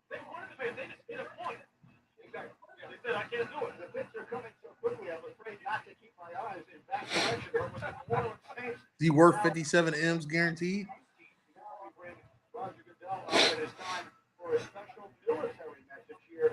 Who? Your boy. AJ Brown? Yeah. That's what they giving him? 4 years, 100 mil, 57 guaranteed. That's about right. Why Tennessee couldn't give him that? They didn't want to. The market messed up. But I'll take that for Philly.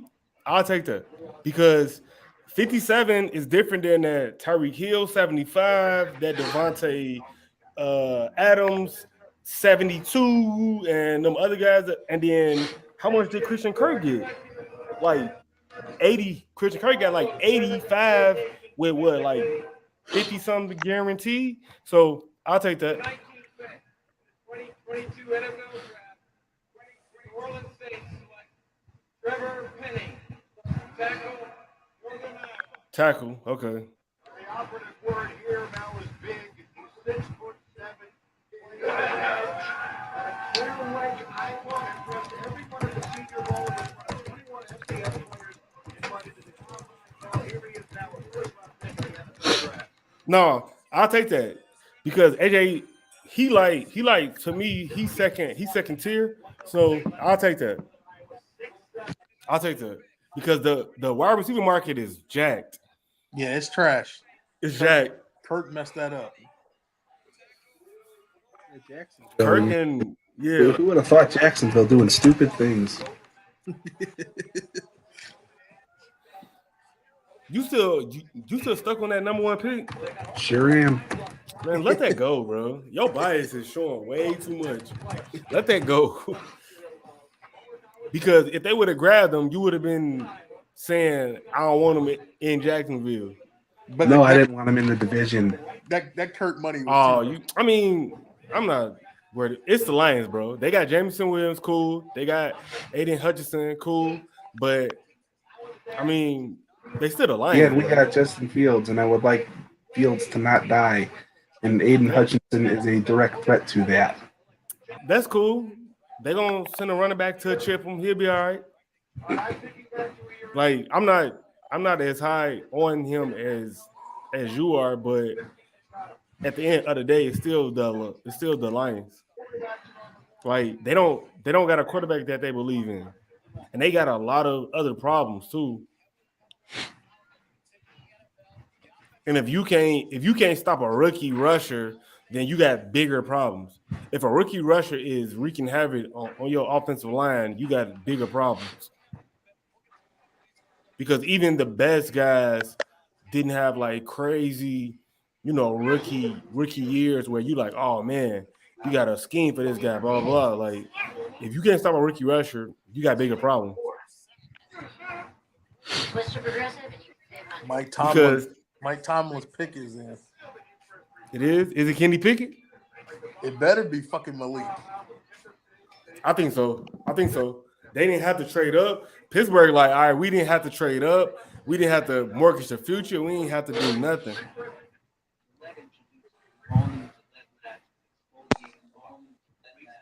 Okay, I'm tired of Hubbard Kush. Yeah, he a loser. But you know who I hate more than him? Nick Friedel. Him too. He watching, so I know you watching, bro. Yes. Get out of here. You a loser.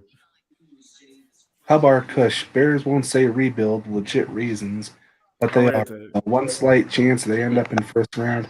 Can't give up picks, but if team Arizona, Kansas City, Buffalo, etc. decides they're Roquan Smith from the Super Bowl, phone could ring. Love 58, but if they own the plan, it makes sense if call comes. No, it doesn't. Roquan is what, 23? 24, I think. No, 25. Yeah.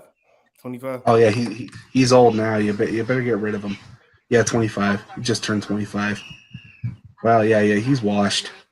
Better trade him for him. Our birthdays are close. Yeah, he just turned 25. No, you don't get rid of a 25 all-pro linebacker for what? I don't know.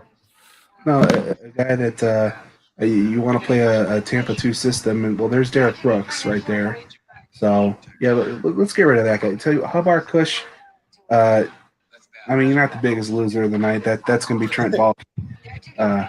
He's a backup loser. I mean, and Trent Baalke's just a loser in general. Prentice knows all about that. Damn right I do. I can't stand that motherfucker. See, so we should be on the same side with this one. I mean, I'm I think Trent. I think he's an idiot. He's a fucking idiot. But I'm not gonna sit here and say that the number one pick was a bad pick.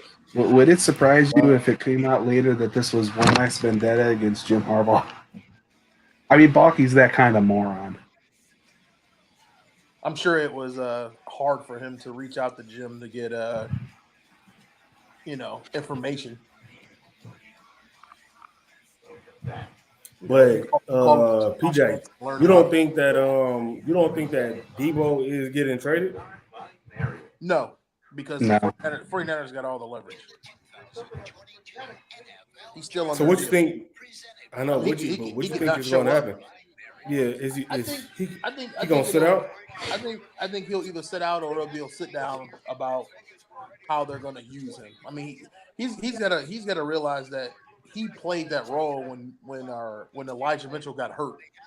And Mitchell played damn good as a 6th-round draft pick at tailback last year. He'll be back, so Debo won't have to play that role. But what Debo needs to realize that role is his value.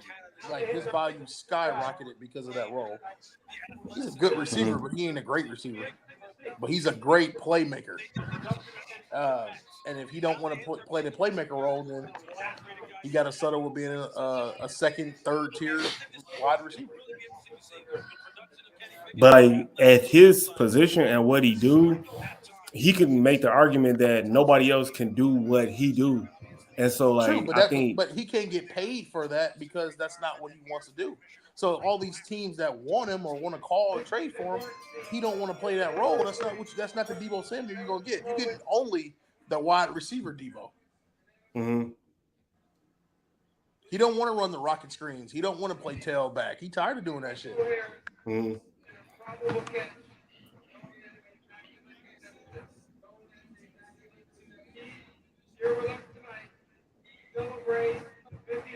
Hey, Schwab, they just talked about somebody from 1972. Somebody? Franco Harris. The inaccurate reception.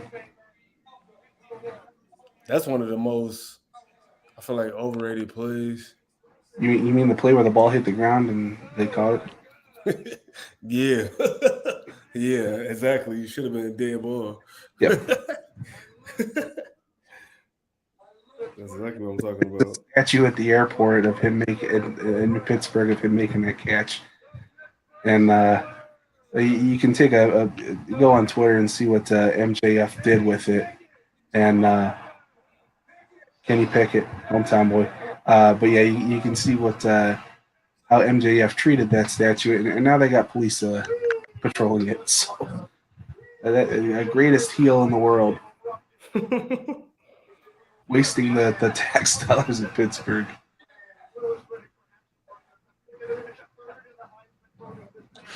They get the local kids, so if he play out, if it works well out there for him, he'll be a legend. Damn, I just knew Tomlin was going Malik. That's crazy.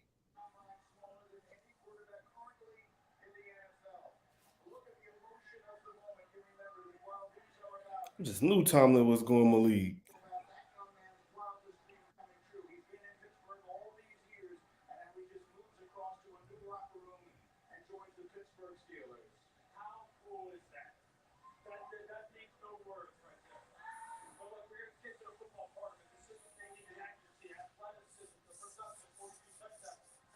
I watched Pitt.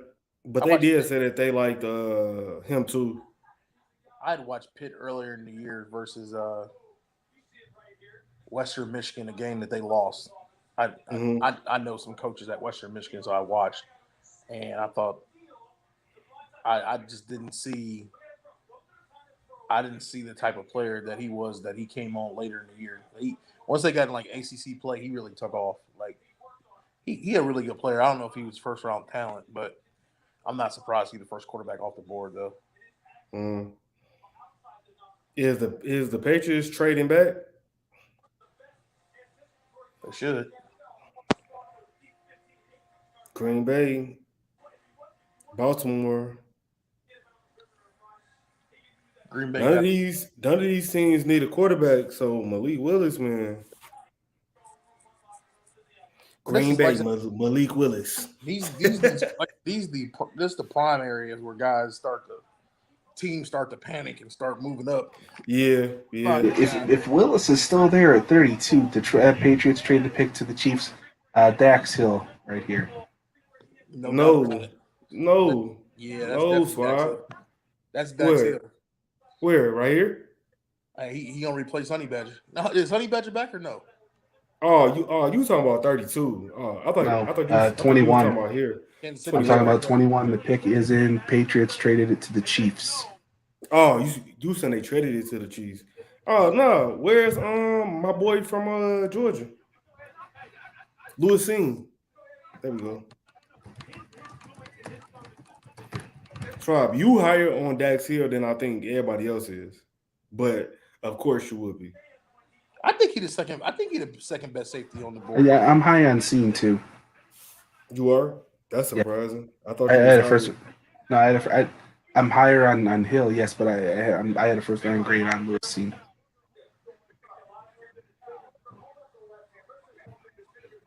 The Patriots like they in a good spot. Okay, we don't need to see Booger's messed up hand.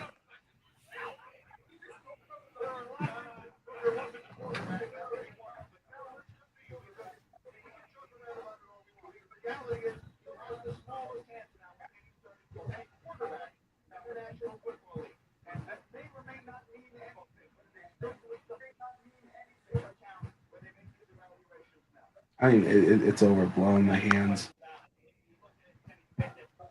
The Chiefs pick is in, right? Yes, sir.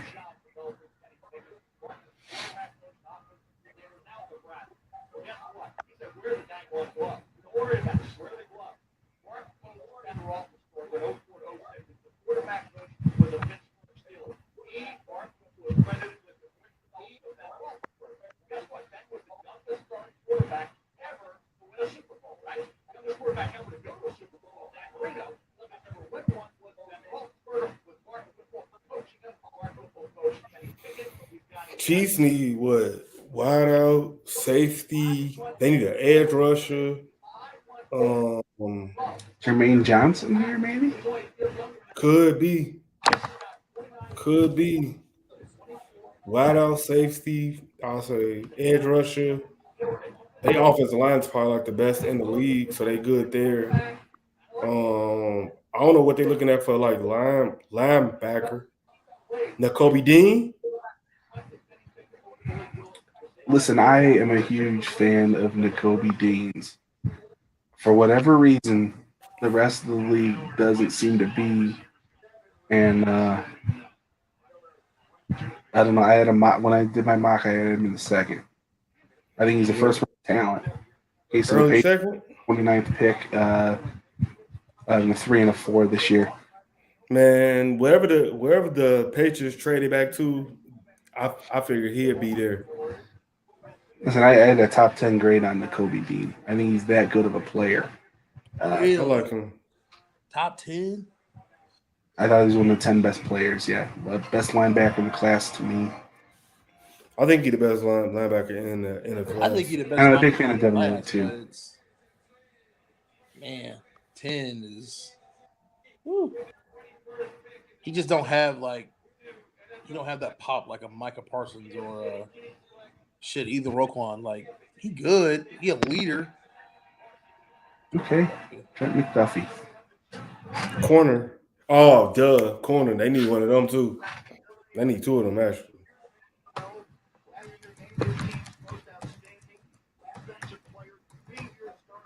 They need to move ahead of Green Bay to get one? Yeah, probably. Well, I mean, did they need to move ahead of Green Bay to do it, though? I don't know. Green Bay, whatever offensive personnel they was looking at, them guys are going. Yes, sir. So here comes the defensive from Western out there. Sky Moore. Yeah. Oh, yeah. That might be a reach, though. I think that's a reach. Yep. I saw a report the other week where somebody said he was a top 3 player in the draft. Okay. Yeah. All right. I need to see that. Okay.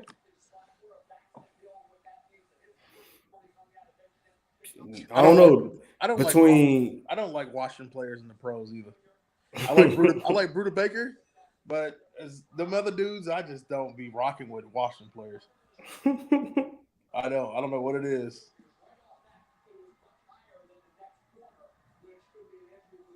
They saying that, I mean, he gonna be pretty good. I don't know too much about him though. Tremaine Duffy. Green Bay got they pick in pretty quick too. Y'all stream is ahead of mine, but I'm back up. Yeah, I'm live on ESPN. Yeah, I'm on the ESPN app and this. Yeah, the app's always slower. Yeah.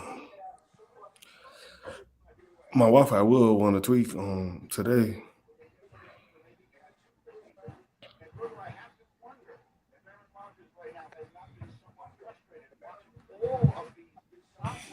If they're looking receiver,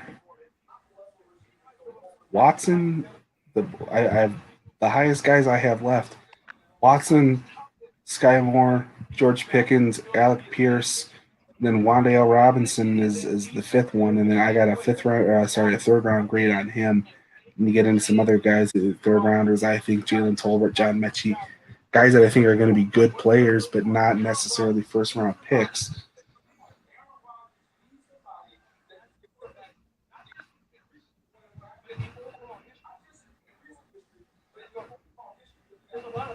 So listen, let's just take a second and appreciate this draft really has not gone Green Bay's way. And maybe they should have packaged those 2 picks and moved up or done something. I don't know. But yeah, other teams did. They got their guy. Like Mike had said earlier, when you're trying to get your guys, like, if you really believe that guy is the guy, I mean, you're going to do whatever. He said, who's Rodgers throwing to? Sammy Watkins. Sammy Watkins for the Sammy first Watkins. 4. Sammy Watkins is a guy. For the first Sammy 4 Watkins weeks. is a guy.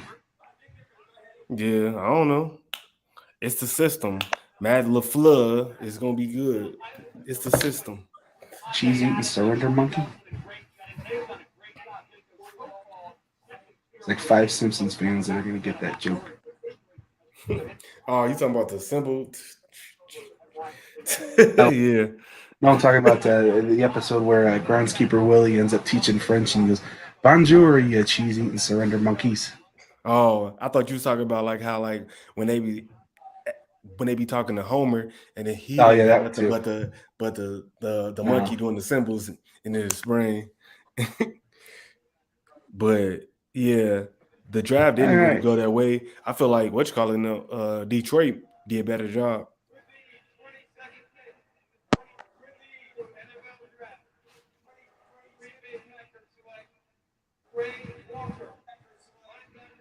Yeah, look, it's abundantly clear at this point the Green Bay Packers don't understand what the draft's all about. Here's a guy. He's a good player. Okay? Ray Walker? That's what they got? Ray Walker. The 7th linebacker on my board. 7 of them. Okay. Kobe Dean's sitting right there. Kobe I mean, they got right there. They got Devin Lloyd is sitting right there. 2 guys that had top 10 grades on, and these guys go into the Devin Lloyd still on the board too. Devin Lloyd, and okay, so that's not entirely fair because Damone Clark I had a really high out of LSU, and he got hurt, so he's going to drop. But even so, there's 5 other guys they could have picked here. This is, I mean, it's a high upside pick. And figures, okay, Green Bay is going to be the first team to take a guy that I didn't have a blurb prepared for the live blog. That's how low I had him graded. Yeah, that's just that is. I mean, I should have though, because I did have him mocked at 28, so I probably should have seen this coming. So that's on me, hand up. But that's not a good pick at this slot. Quay Walker, yeah. What? They just Baltimore's trade they pick to the Bills. Oh, okay. And the Bills just moved up 2 spots.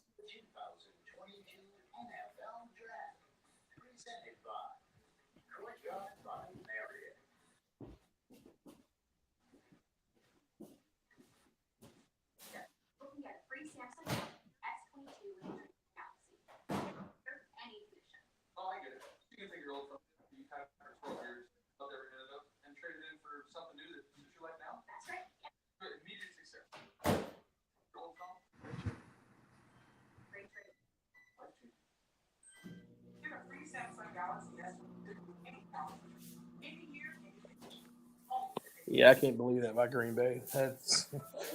That's crazy.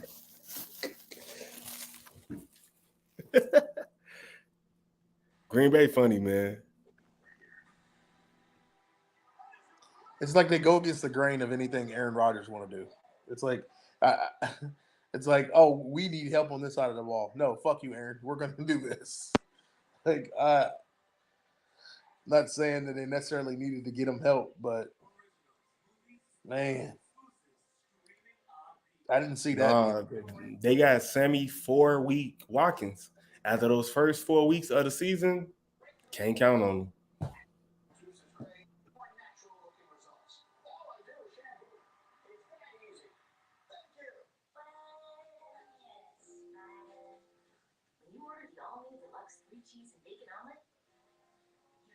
It was crazy. You talking about your boy AJ Brown going to the Eagles. I surely forgot that they had Devontae Smith. Nice little core they got over there.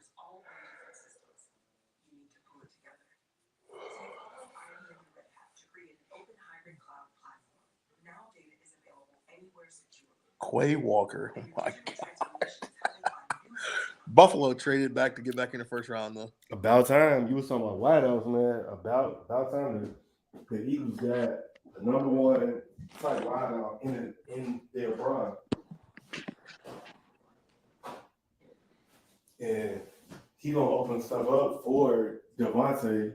And so Hurts got to prove that he the guy. Devontae had like 900 some yards last year. Could have been more. And I mean, AJ Brown, so far they had some pretty decent seasons, and he was expected to get paid. And so, Hurts got to prove he the guy. Even though Eagles trading picks, they didn't trade that number one from next year. They're gonna probably have 2 number ones next year. Still, because they got the Saints pick.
What the Bills need.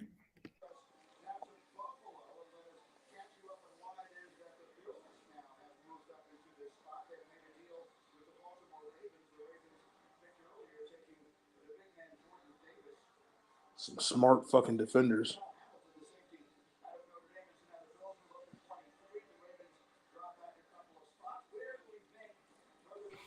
Yeah, they got to go defense. Yeah. Imagine they had like one of the top defenses last year, just in the playoffs, man.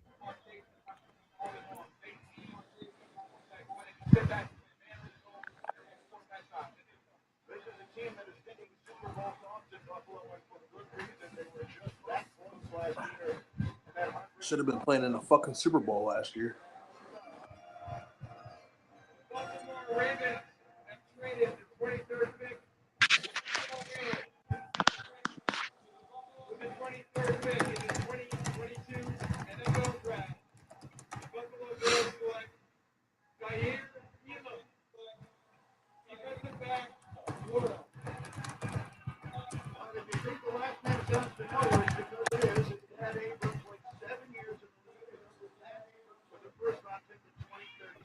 But they get a DB. Yes, Elam of Florida. Like him. Needs to clean up some of his mental games. Takes too many penalties. On rangy corner, got plenty of athleticism. Tested really well at the combine. Looks good on tape playing in the SEC. They're showing him right now on ESPN. Tackles up near the line. Like him a lot. So I mean, it's not a bad value pick here. I had a second round grade on him, but not terrible. Fourth cornerback on my board. He's going to be a good fit in Buffalo in Sean McDermott's system.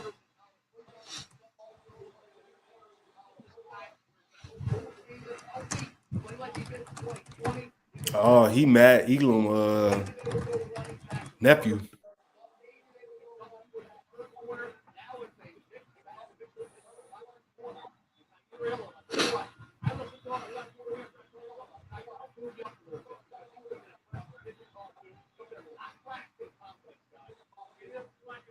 Who's Mel Kiper number one best available?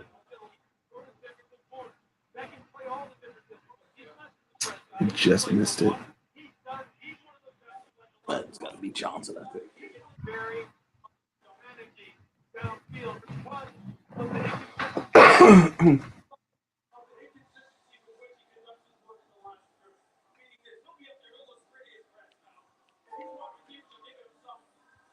Sure is.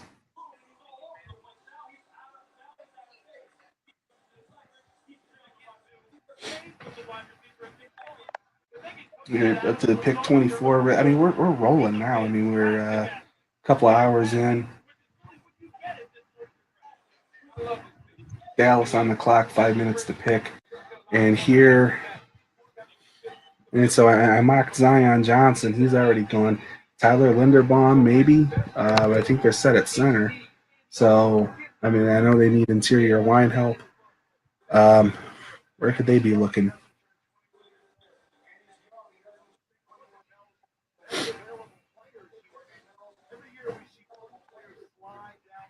Jermaine Johnson, maybe come on down here. That is so stupid that you never know. That's true. I would think Tyler, and then they can get him to play another position. They just lost Lyle Collins, or they can go Jermaine Johnson because they just lost dude that went to Denver. What's his name? Randy Gregory. There we go. So they just lost him. They can use Kobe Dean. They can use Daxton Hill, to be honest. So they can literally go best available right now, and they'll be in a better position. I'm surprised they didn't do nothing dumb like trade away picks and try to move up for somebody.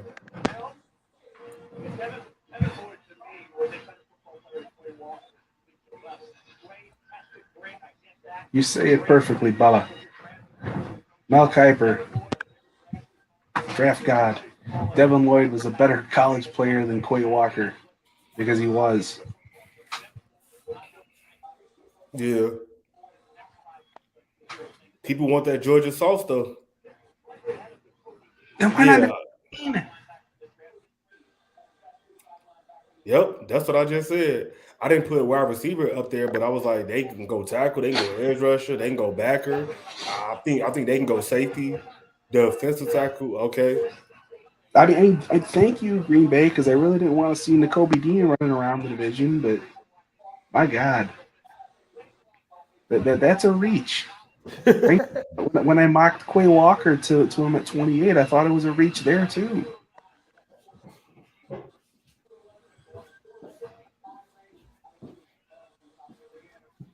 I tell you what's happened here is Gutekunst, he took over Ryan Pace's job, which was drafting everybody out of Georgia. No, who else did the Bears get from out of Georgia? Yes, everybody. Roquan, they took Javon Wims, Riley from Georgia. Yeah. Leonard Floyd. I was at that draft. Okay. All right, I'll give you that. That's 4 players in the past couple of years.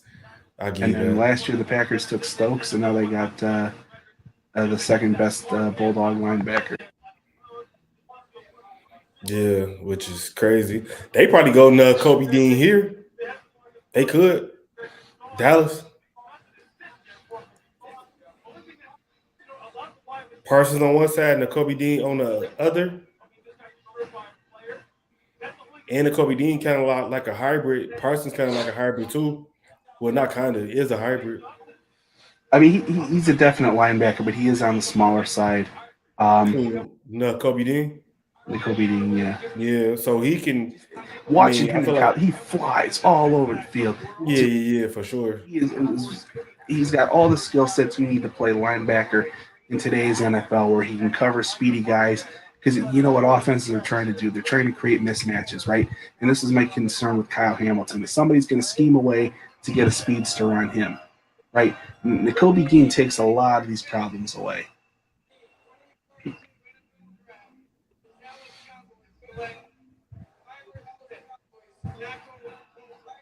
Okay, this is a reach here. I like Smith, Tyler Smith, the tackle out of tackle, right? Yeah. Look, I like him. He's got tons of upside here, and you're going to hear that word a million times tonight. Physical player, needs to clean up the holding penalties, though. Took way too many holding penalties last year.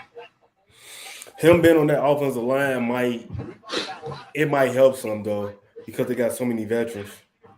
But yeah, them going tackle is actually smart. I can't believe the Cowgirls made 2 smart picks in the past couple of years.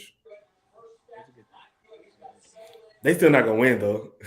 Yeah, you know what? Yeah, they had them. They had them late first, early second, because they had I read late first grade on them. Okay. Yeah. Yep. I mean, they had them. Pass blocking is going to need some work. He can play guard too, though. If tackle doesn't really work.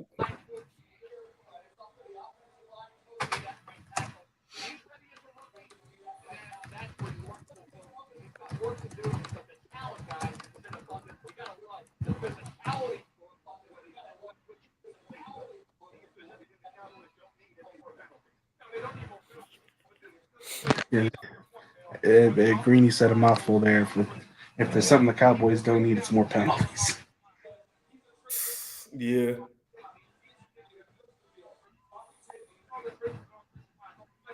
I don't know. I mean, they got all the talent in the world there in Dallas, and a head coach who does nothing but waste it.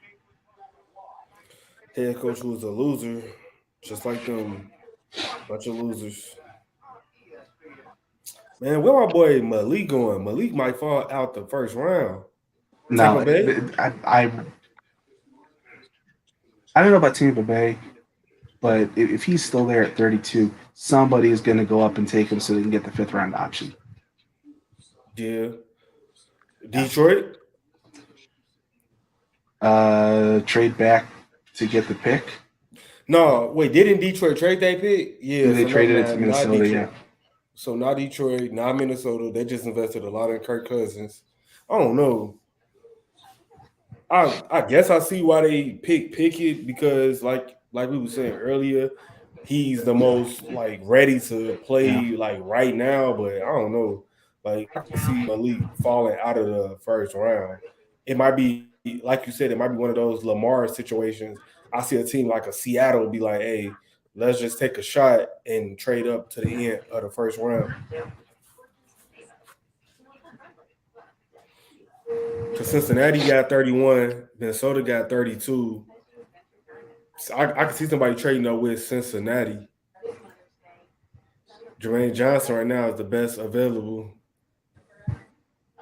I can see a team like Baltimore getting him.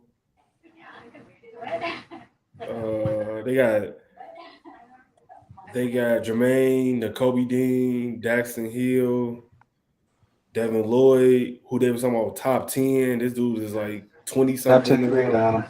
At a top 10 grade. Malik Willis is the 5th. Yeah, the top 10 grade on who? Devin Lloyd. No, he is really damn good. Yes, sir. Like the things you said about Nakobe Dean is how I feel about him. I think he is. Who? Oh, I feel the same way about Devin Lloyd. Yeah, I don't think he's as. I don't want to say. I don't think he's quite at that same level. I think that Dean just got just that little bit more. But yeah, Lloyd, the things he was doing at Utah this year, he's incredible. But, you know, you take the second best Georgia Bulldog. They're the third loser tonight, Coons. Right behind Hubbard, Cushion, Walkie. You said what? I said that I called the Coons the third loser of the night. Oh, yeah, that's good though. That's good. Right. I feel like the Lions had a good draft. Oh, absolutely. But they're the Lions, so all right, cool. I saw Quan's tweet. Who's throwing the ball? Oh yeah, for sure. Baby arm golf. Can I get that ball out there? So good luck.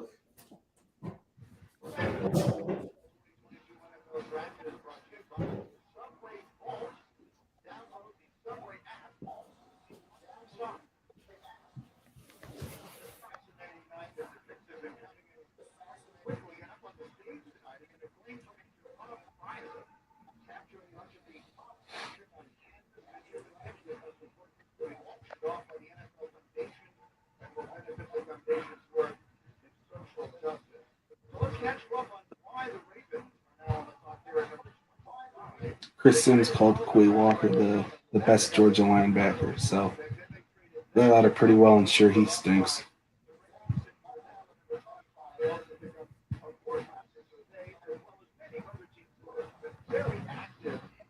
This has got to be Jermaine Johnson, right? Who was this? Baltimore? Baltimore. It's got to be. We talked about replacing Matthew Judon. Yeah. It's a steal at this point. You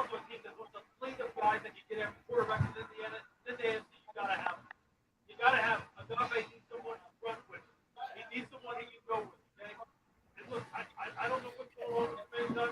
Something's gotta be spectacular. They're getting too good. You can't be a player of the year. You can't be all Power 5 defensive linemen and tackles.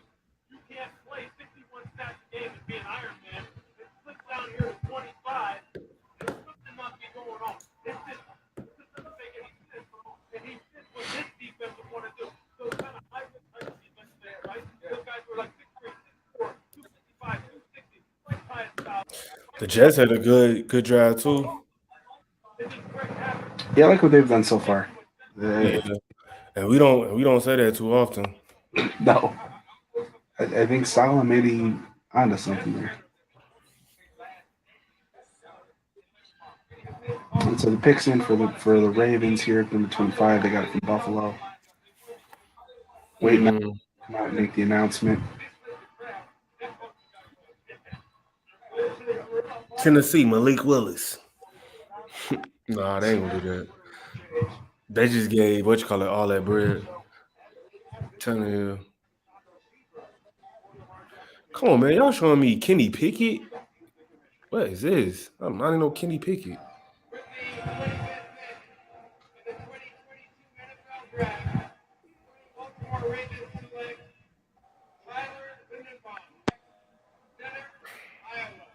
Oh wow. They went center. They do need to protect Lamar Jackson though. Yeah, and this is a great pick. I'm a huge fan of him. To me, he's the best interior offensive line prospect to come out since Quentin Nelson a few years ago. And hey, that's big. You talking about Quentin Nelson, all-pro Quentin Nelson? The best one since him. And look, was probably shoehorned in as a center. But here's a guy who he just such an intelligent player. not the strongest guy in the world, but always knows where to be, can make all the line calls, and you don't have to worry about him. They're showing him right now just wins more with technique than strength, but just an excellent footwork. Can go out, and they're showing him right now just so athletic, can go out and on these toss plays. Yeah, the Titans just traded a pick to the Jets. Malik Willis, Jets. Yeah, they love this kid here. He played in the bowl game. And he Senior Bowl. Yeah, well, he played in their team bowl game. This guy, the center. Yeah, they. I remember them. ESPN was necking him up real good. Yeah. A lot of players sit out, and they knew he was a top 15 draft pick, and he still decided to play in the bowl game. He wanted to go out with his guys, and yeah, because he friends with Tristan Wirfs, right? Yeah, they like wrestled together in high school. No, he beat him in high school. And then because ESPN keep showing this. That's what I'm just talking about. Like, yeah.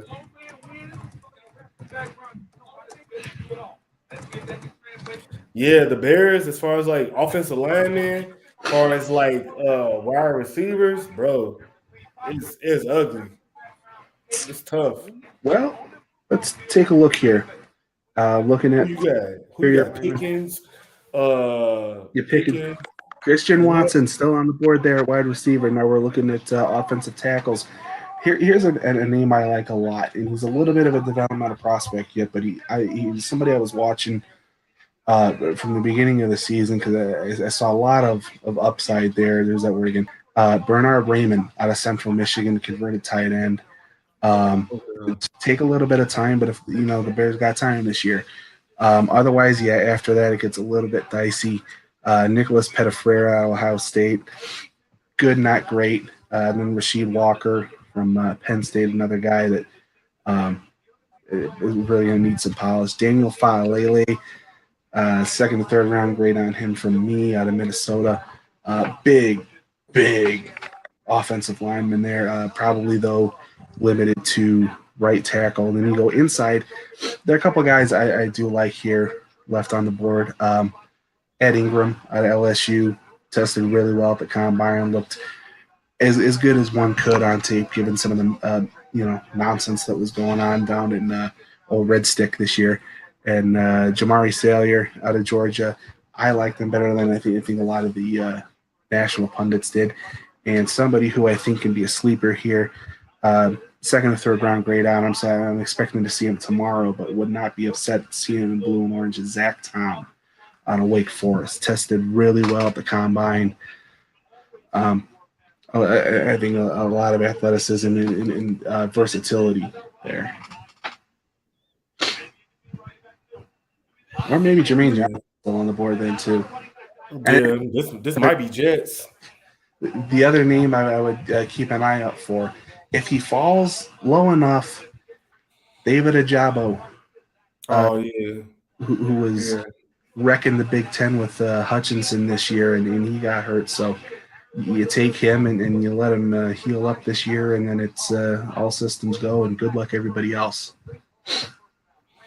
Yeah, I'll let you get away with that one because he actually is a good player. So bias aside. Here's the thing too, Hutchinson. He's talked in interviews about. Like there were points even as late as last year where Ajabo was asking him what stuff is in the game of football because he way late to the game there. Nigeria by way of Scotland, I think. By way of Scotland, that part I know for sure. So I mean he's still incredibly raw, but his testing numbers at the combine were just ridiculous. And you saw what he did on tape last year.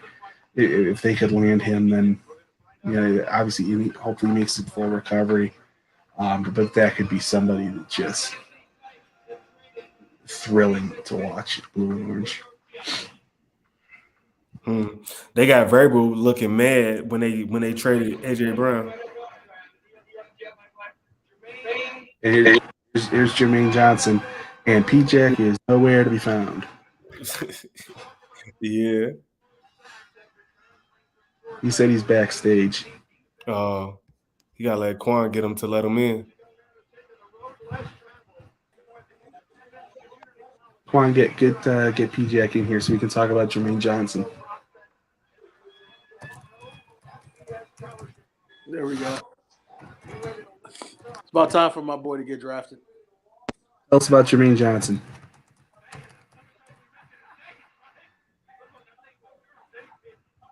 Hello?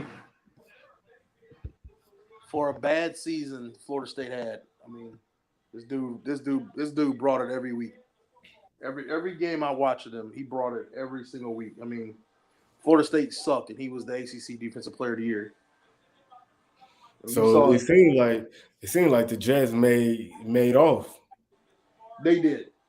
And the Jaguars have traded with Tampa.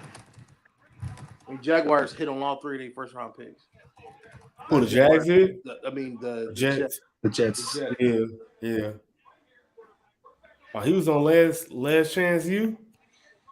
Yes. Transferred from Georgia? Oh yeah, you did say that. Dang, that Georgia team's tough. Man, who the Jags want? That's what I'm saying. Malik Willis. He couldn't even get on the field in Georgia. Mm-hmm. It shows how good that defense was. Yeah. And that defense really was all time until they got smoked in the SEC championship game. Yeah.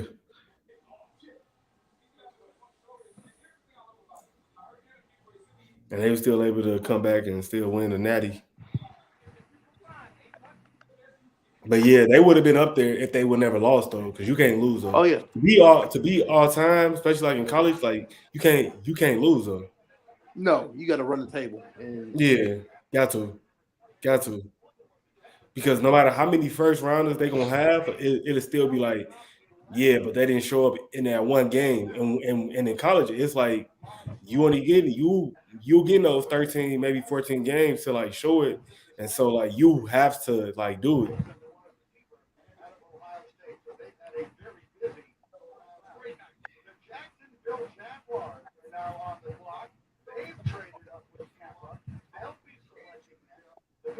No, Kobe Dean go right here. Good. I think okay. So the Green Bay probably not going to be taking a linebacker. So who would they be targeting that Jacksonville needs to jump up in front of them? I don't know. How Christian Watson about right now? No, they just played Christian Kirk all that money. I mean, they could use another wideout, but yeah, they have exactly one now. No, because the Jacksonville wideouts are actually like solid. They just never really had like the quarterback situation. Like they got a bunch of like solid guys. Where did DJ Chark go? He not still there? No, he went somewhere else. You right. Hold on, let me see. Can I find it? Detroit. Yeah, that's right. Yeah. I don't know. I really don't know. I ain't mad at Philly no more. They got their wide out. OJ Brown probably like 24 too.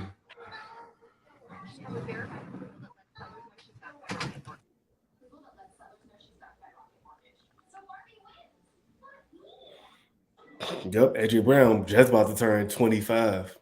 So good.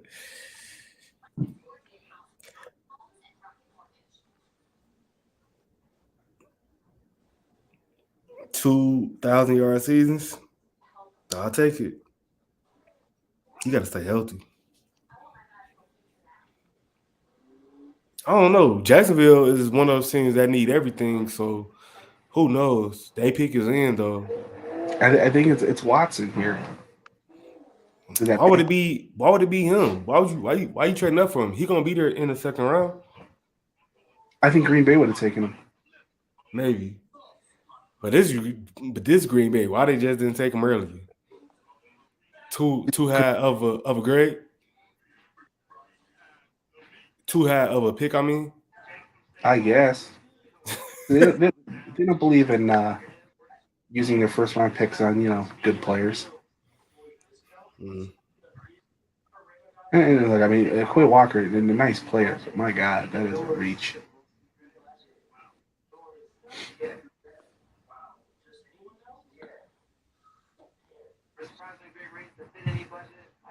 Again, I don't know who else they would be targeting. I mean, I don't think they're going defensive back. Other Green Bay could be, Amos. This is probably his last year there. Where the Ravens at? Do the Ravens got another pick coming up? I don't think so. No, I think they are done tonight. Okay.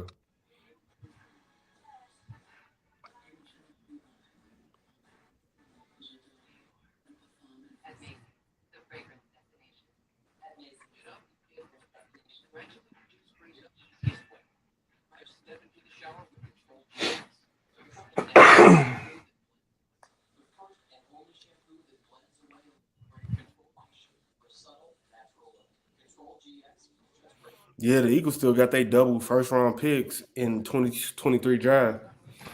So they got Jordan Davis and AJ Brown today without getting rid of those two first round picks. I feel like they did good too. And the Lions. It's crazy. Teams aren't used to saying that about. I feel like they did good.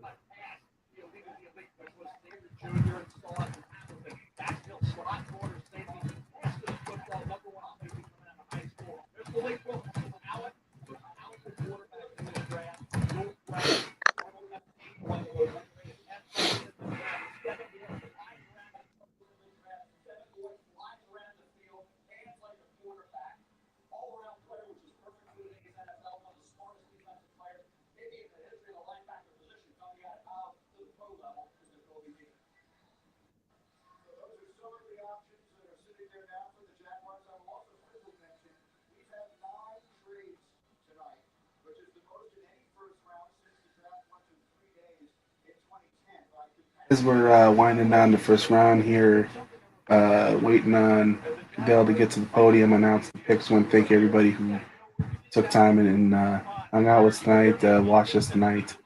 I know you got multiple options between 3 different stations broadcasting it, so nice that you hung out with us. Appreciate it.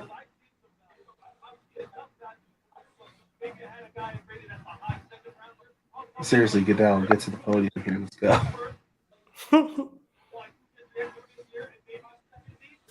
The pick has been in 4.5 weeks. Yeah, are y'all seeing a player interview? Are y'all seeing them talking to Jermaine Johnson? No. Okay.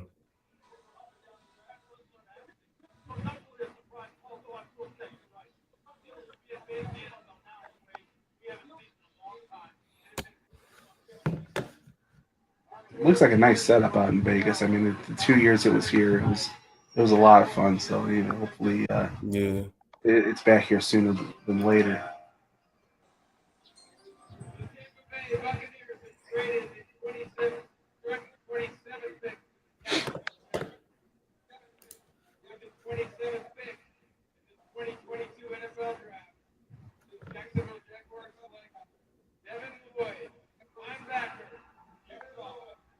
I don't know why you need to move ahead of the Packers to do that, but yeah, that don't make sense. Yeah, it's a really good pick. Devin Lloyd, I'm huge on him. Does it all. Plenty of size, goes sideline to sideline. He's going to be a star. So, Balky, you're still an idiot, but you redeemed yourself a little bit here with that one.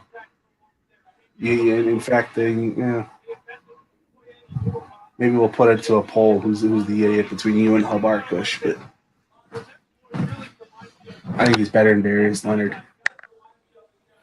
You got Devin Lloyd over Kobe Dean? I know, but I had them both top 10 grades. And Kobe Dean definitely going to New England, and he gonna be a star. I just hate it. I just hate it. I just feel like he gonna go there and just be like everything that they need him to be. They not gonna make him be like a regular, like maybe inside backer. He gonna be all over the field. He gonna be able to create matchup problems. He gonna be rushing from everywhere. Like I just hate to see it. You just hate to see it because I hate the Patriots. Always have, always will. Get them out of here. Now, what's Green Bay about to do?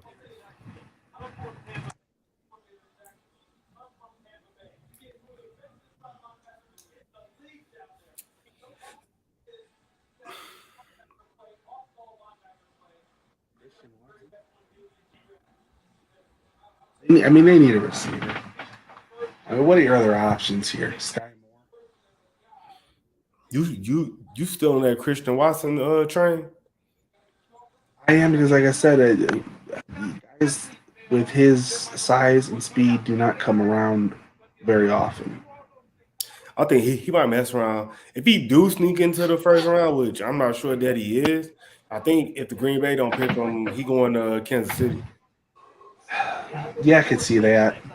Here's the thing. I mean, Green Bay, I mean, they need to find guys that can contribute now, and that's not Christian Watson. That's, I mean, yeah. Watson's a guy that I'm hoping slides down to 39 because, I mean, if we're rebuilding, even if polls won't say it, that's a guy I'd like to give a year or two and then, let him get accustomed to the NFL, let him develop as a route runner a little bit. Because if he can master an NFL route tree, again, I'm not going to say Megatron because, Megatrons do not come around very often at all. But that's the kind of guy we're looking at, somebody with that level of athleticism at that size and those ball skills already. Yeah, I'm just surprised that he that fast being that size. And like you said, it's not too many guys that's that, like you said. But if you gonna throw out Megatron, bro, he got to be that big. No, that's I specifically said I'm not gonna say Megatron. But yeah, being six, whatever Megatron Walmart was, brand 6'5", yeah, being great value, being 6'5" and running. Being 6'5" and running a 4.3 or whatever the measurable is, that's crazy because you just as fast as the guys, earlier. You just as fast as the Chris Olaves and the Garrett Wilsons and all of these guys, but you also is 4 inches taller than them, 5 inches taller than them. And that's the thing, but that's why he was so high on my board. It's just that upside with him. I think, and not that I don't think Wilson and Olave are going to get better, but I think we see those guys as more towards being finished projects. And Watson's still just scratching the surface. I mean, I feel like Wilson is more finished than Olave. If Olave get bigger, a little bit stronger, and he able to get out his breaks faster, because of course guys gonna be physical with them, because I didn't know that Garrett Wilson was only 5'11", and he plays bigger. So what that means, guys going to be more physical with them because size, and Olave is a little bit taller, but he's more he's smaller. He weigh less, and so if guys are gonna be more physical with them, if they get bigger, a little bit bigger, stronger, I feel like that's gonna be the next step with them. But he's a guy already that also has such great ball skills, and he plays taller than he is and can go up and high point a ball. I mean, he was Fields. Watson? Olave.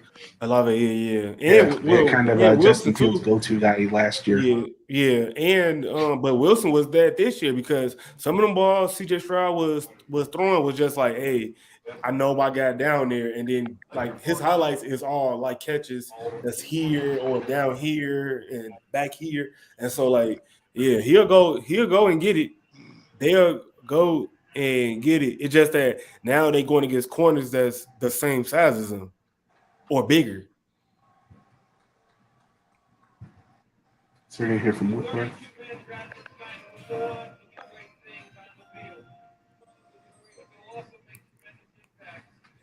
Maybe they go Hill. I don't know. Yeah. Because if they don't, I think either New England or Kansas City, those two spots make a lot of sense for him. Is PJ sleeping?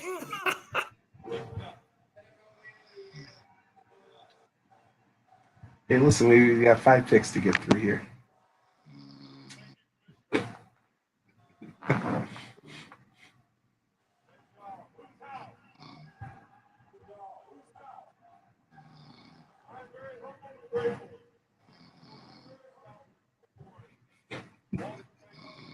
Where else are you going to find this level of analysis?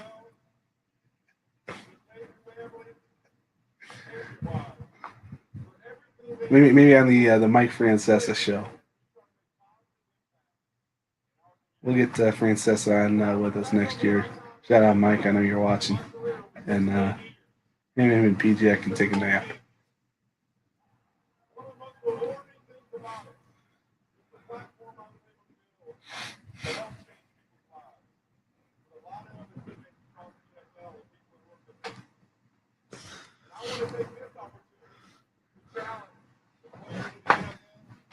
Somebody clip that for a highlight reel.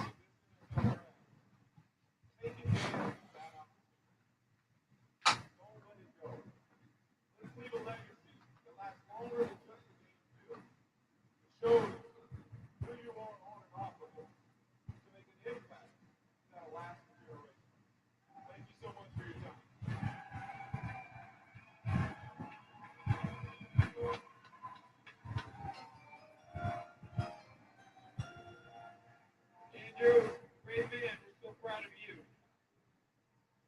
With his 28th pick in the 2022 NFL Draft, the Green Bay Packers select Devontae Wyatt, defensive tackle, Georgia.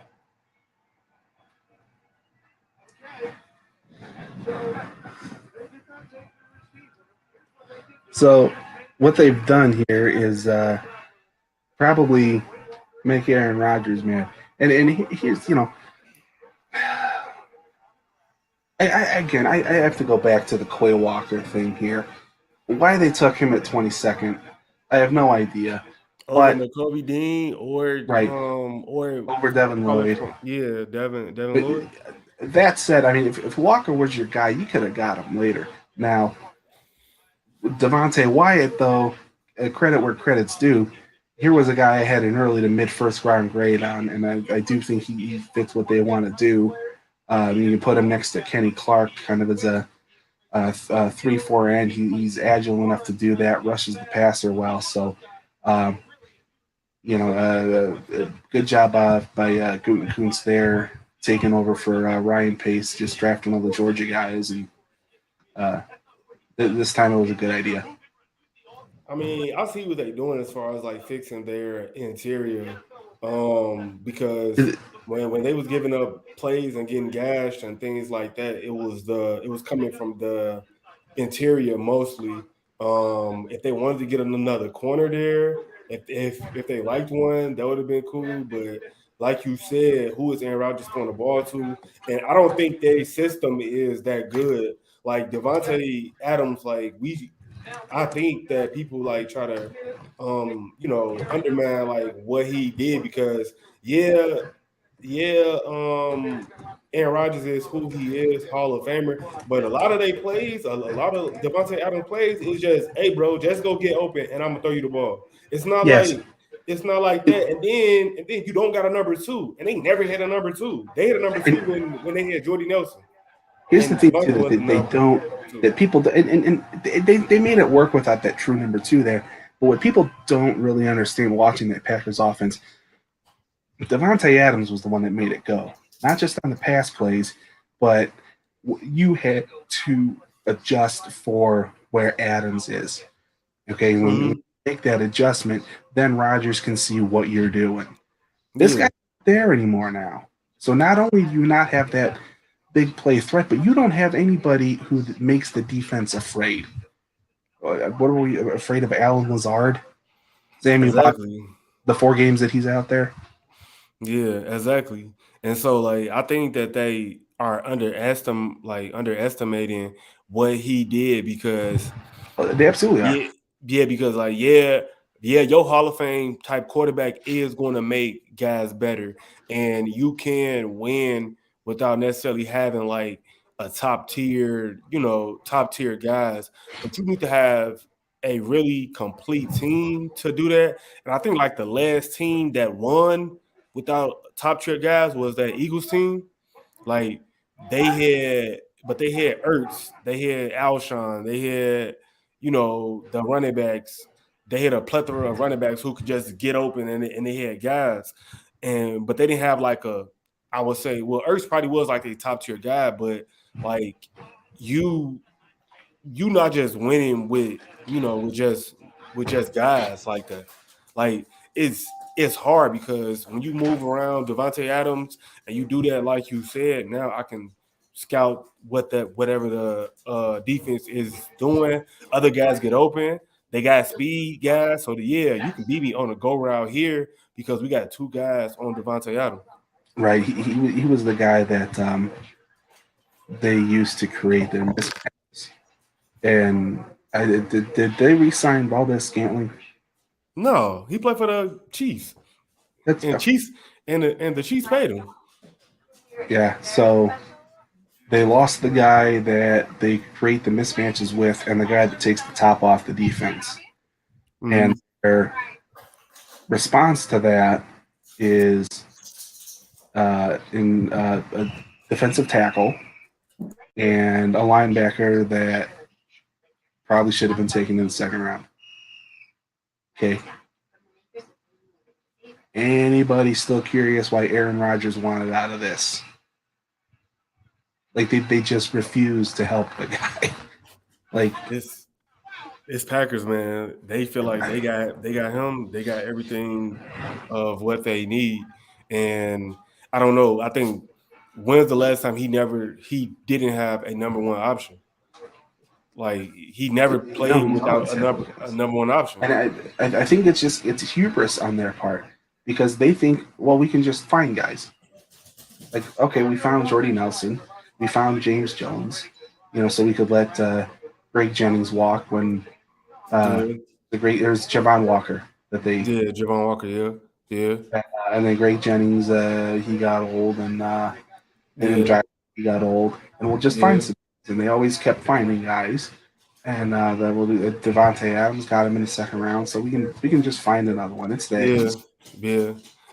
But that quarterback, we'll just find some guys. Yeah, but anybody who we take turns to gold. So we'll take Jordan Love, who was like, but I think that it goes to show of like how they feel about the division too. Like I think they feel like how they feel about the Bears, the Lions, and the Vikings. They feel like, hey, we can still roll out what we got and be whoever. Because you see teams kind of like match up to like what their division is doing. Look at what the Chargers did in the offseason. Look at what the Raiders did. And so I feel like their division play a part in that as well. All right, whoop-de-doo. So they can win the division. They won the division this year. They were the number one seed. How'd that work out? I don't know, man. The kick is down the middle and good. 49ers. Yeah, for sure. They just whatever. Shout out P-Jack. I know you're watching. Actually, you're not because you're asleep. Oh, man. Folks.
George Karlaftis out of Purdue, 30th overall to the Chiefs.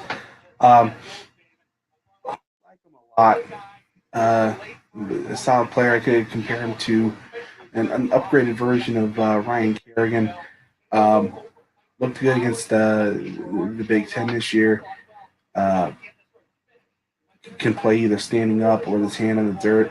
So a versatile guy, kind of what Kansas City needs. Good pick here at number 30. Cole just went 29 to New England.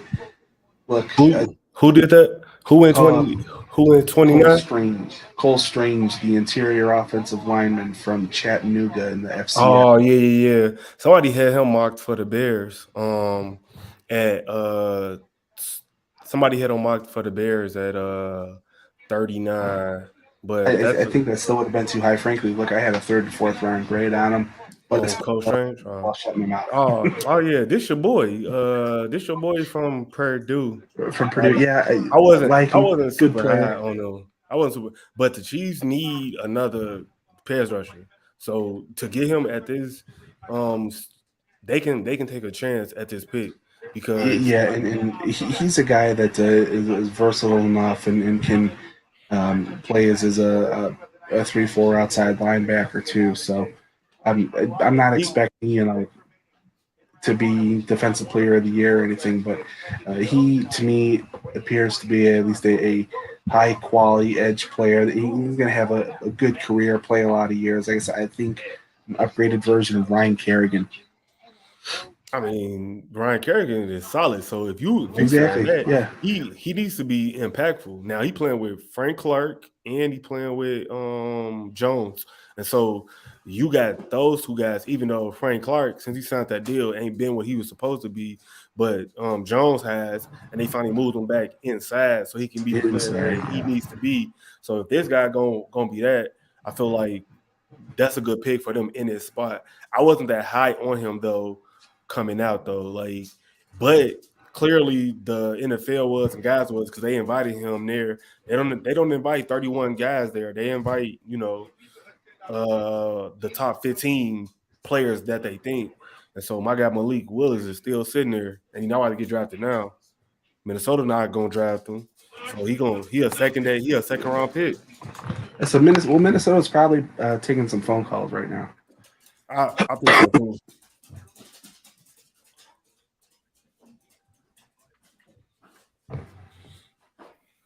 Okay, Cincinnati, here's the assignment. Protect Joe Burrow. They did. They got 2 linemen. Get some more. They could drive another one though. That's cool.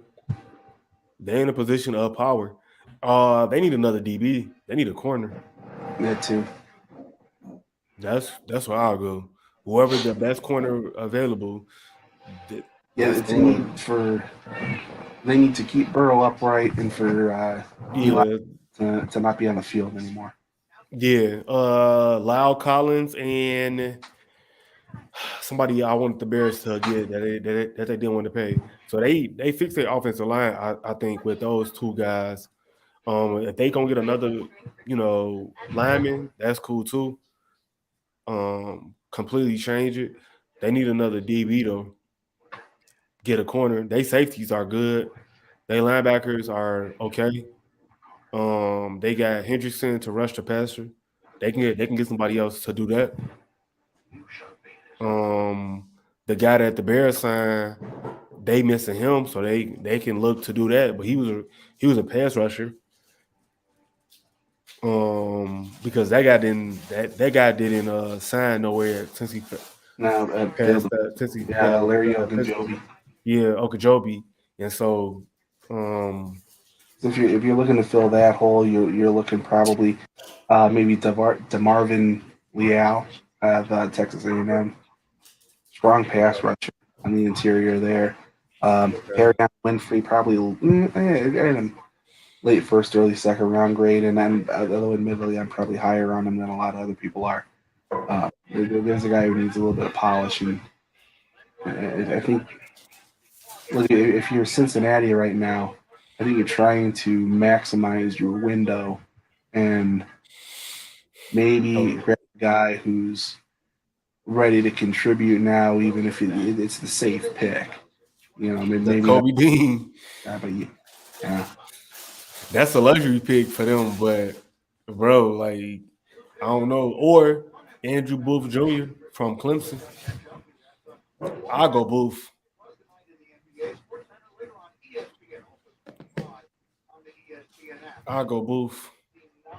I wasn't a huge fan of his, and I think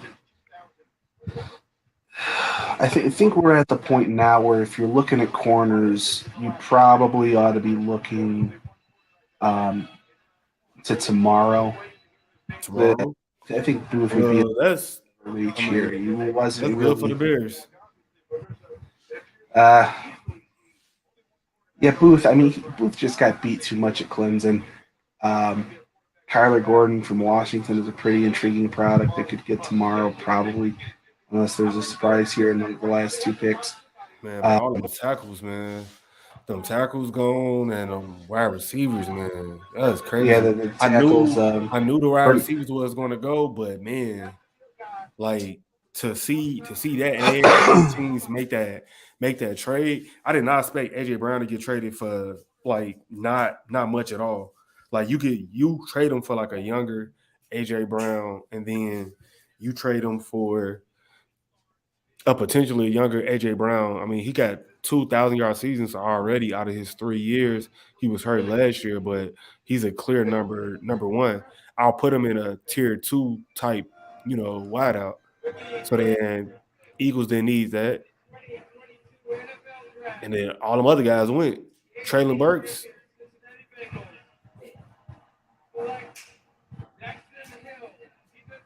There it is. Daxton, King of the Hill. You watch this kid's tape.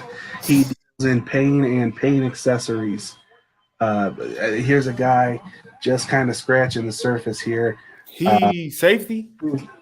Safety, but can play kind of a nickel corner spot too. I compared him to a little bit bigger version of the Honey Badger, Tyrann Mathieu, where can cover everybody. And like I say, he's bigger than Honey Badger is. And they're showing the highlights right now. Can play up near the line, blows up screens, very good in coverage. I mean, it was only the most elite receivers that were able to beat him this year. They could deploy him, cover in the slot. He can make tackles up near. I see him playing in the slot. So if he could play in the slot for them, that's perfect. Yes, so that's an good. Excellent pick. This is good. Those are they're building something here. This is good because they're identifying needs and filling holes and they're saying, look, we don't want to be one and done here. We got the guy who, at least I think, is about to become the best quarterback in football in a relatively short time here. So you got Jero guys, and hopefully this means no more Eli Apple on the field. Number one quarterback? I had Joe Burrow, yeah. Joe Burrow deserves better than to have Eli Apple ruining his Super Bowls. I mean, yeah. I wouldn't necessarily put that all on Eli Apple. The line didn't protect him. No, the line sucked. You saw Jamar Chase running wide open, but he didn't have enough time to get him the ball. So that's on them. But they wanted to get him Jamar Chase, and they was able to do it in an unconventional way. Like, hey, we just gonna try to outscore y'all, and then hopefully our defense can make some plays, and that's what they did. Because they wideouts was crazy. You got three guys that just, all right, one of them guys gonna be open. I don't know another team that got that right now. Because there isn't one. There just isn't. I mean, and T. Higgins had 2 touchdowns. My 2 at the tight end is quality production. Yeah, that's what they use them. They ain't even use their tight end like that.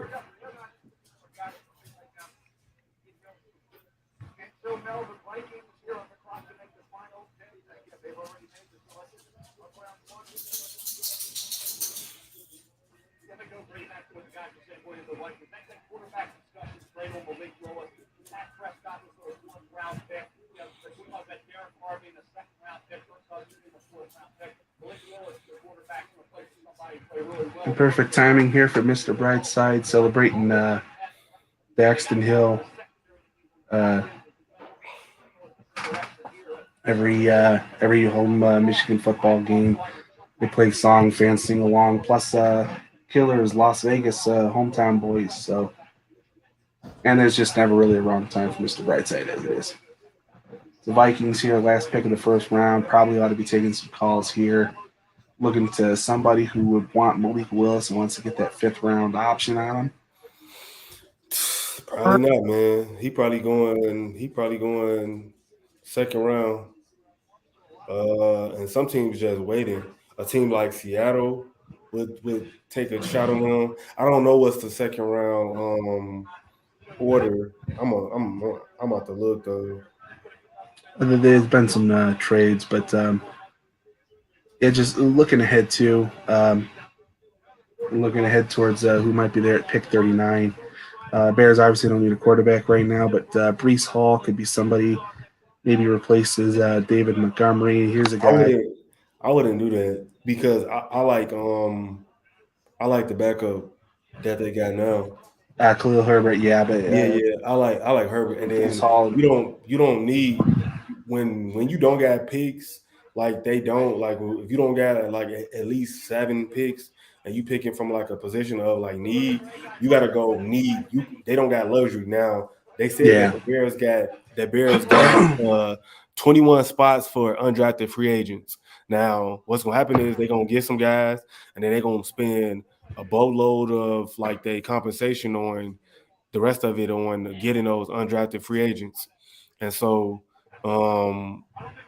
you have to go position of need because whoever both of those second round picks and that third round pick, we got to see them on the field because they can't afford to not be on the field. Right. Like, so whoever those guys are, it got to be guys that they can be like, okay, we can start. Like, I know you was mentioning guys that was like projects or whatever. Yeah. They can't do that now because we got to see these guys produce. Here's a pick.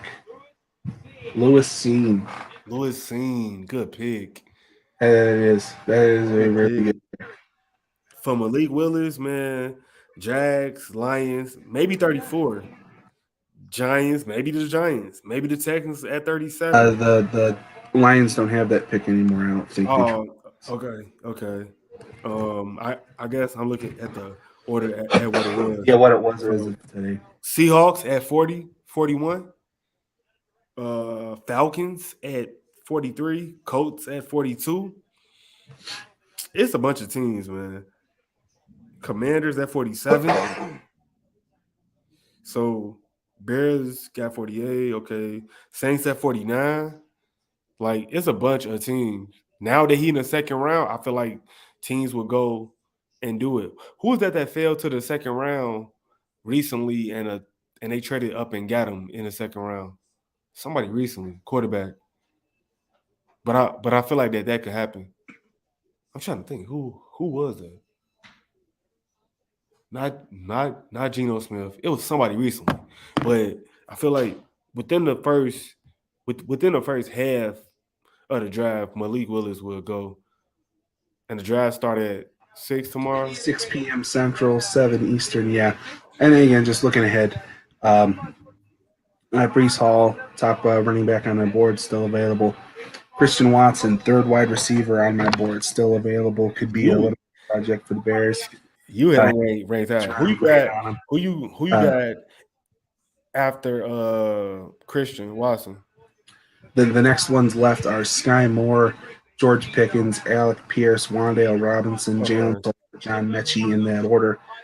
Looking to tight end, Trey McBride, Greg Dulcich, probably not looking there at 39. Bernhard Raymond, another kind of a project, but tremendous upside there. Top offensive tackle left on my board, had a mid first round grade on him. After him, it's Nicholas Pettifrera and Rasheed Walker, Daniel Falele, Abraham Lucas after that. On the interior line, you're looking at Ed Ingram out of LSU and Jamari Salyer out of Georgia. Zach Tom, Wake Forest next. Edge, David Ajabo, who otherwise would have been the third edge rusher on my board, still available. Maybe you're looking at him, kind of effectively redshirt him this year, and hopefully he comes back healthy next year.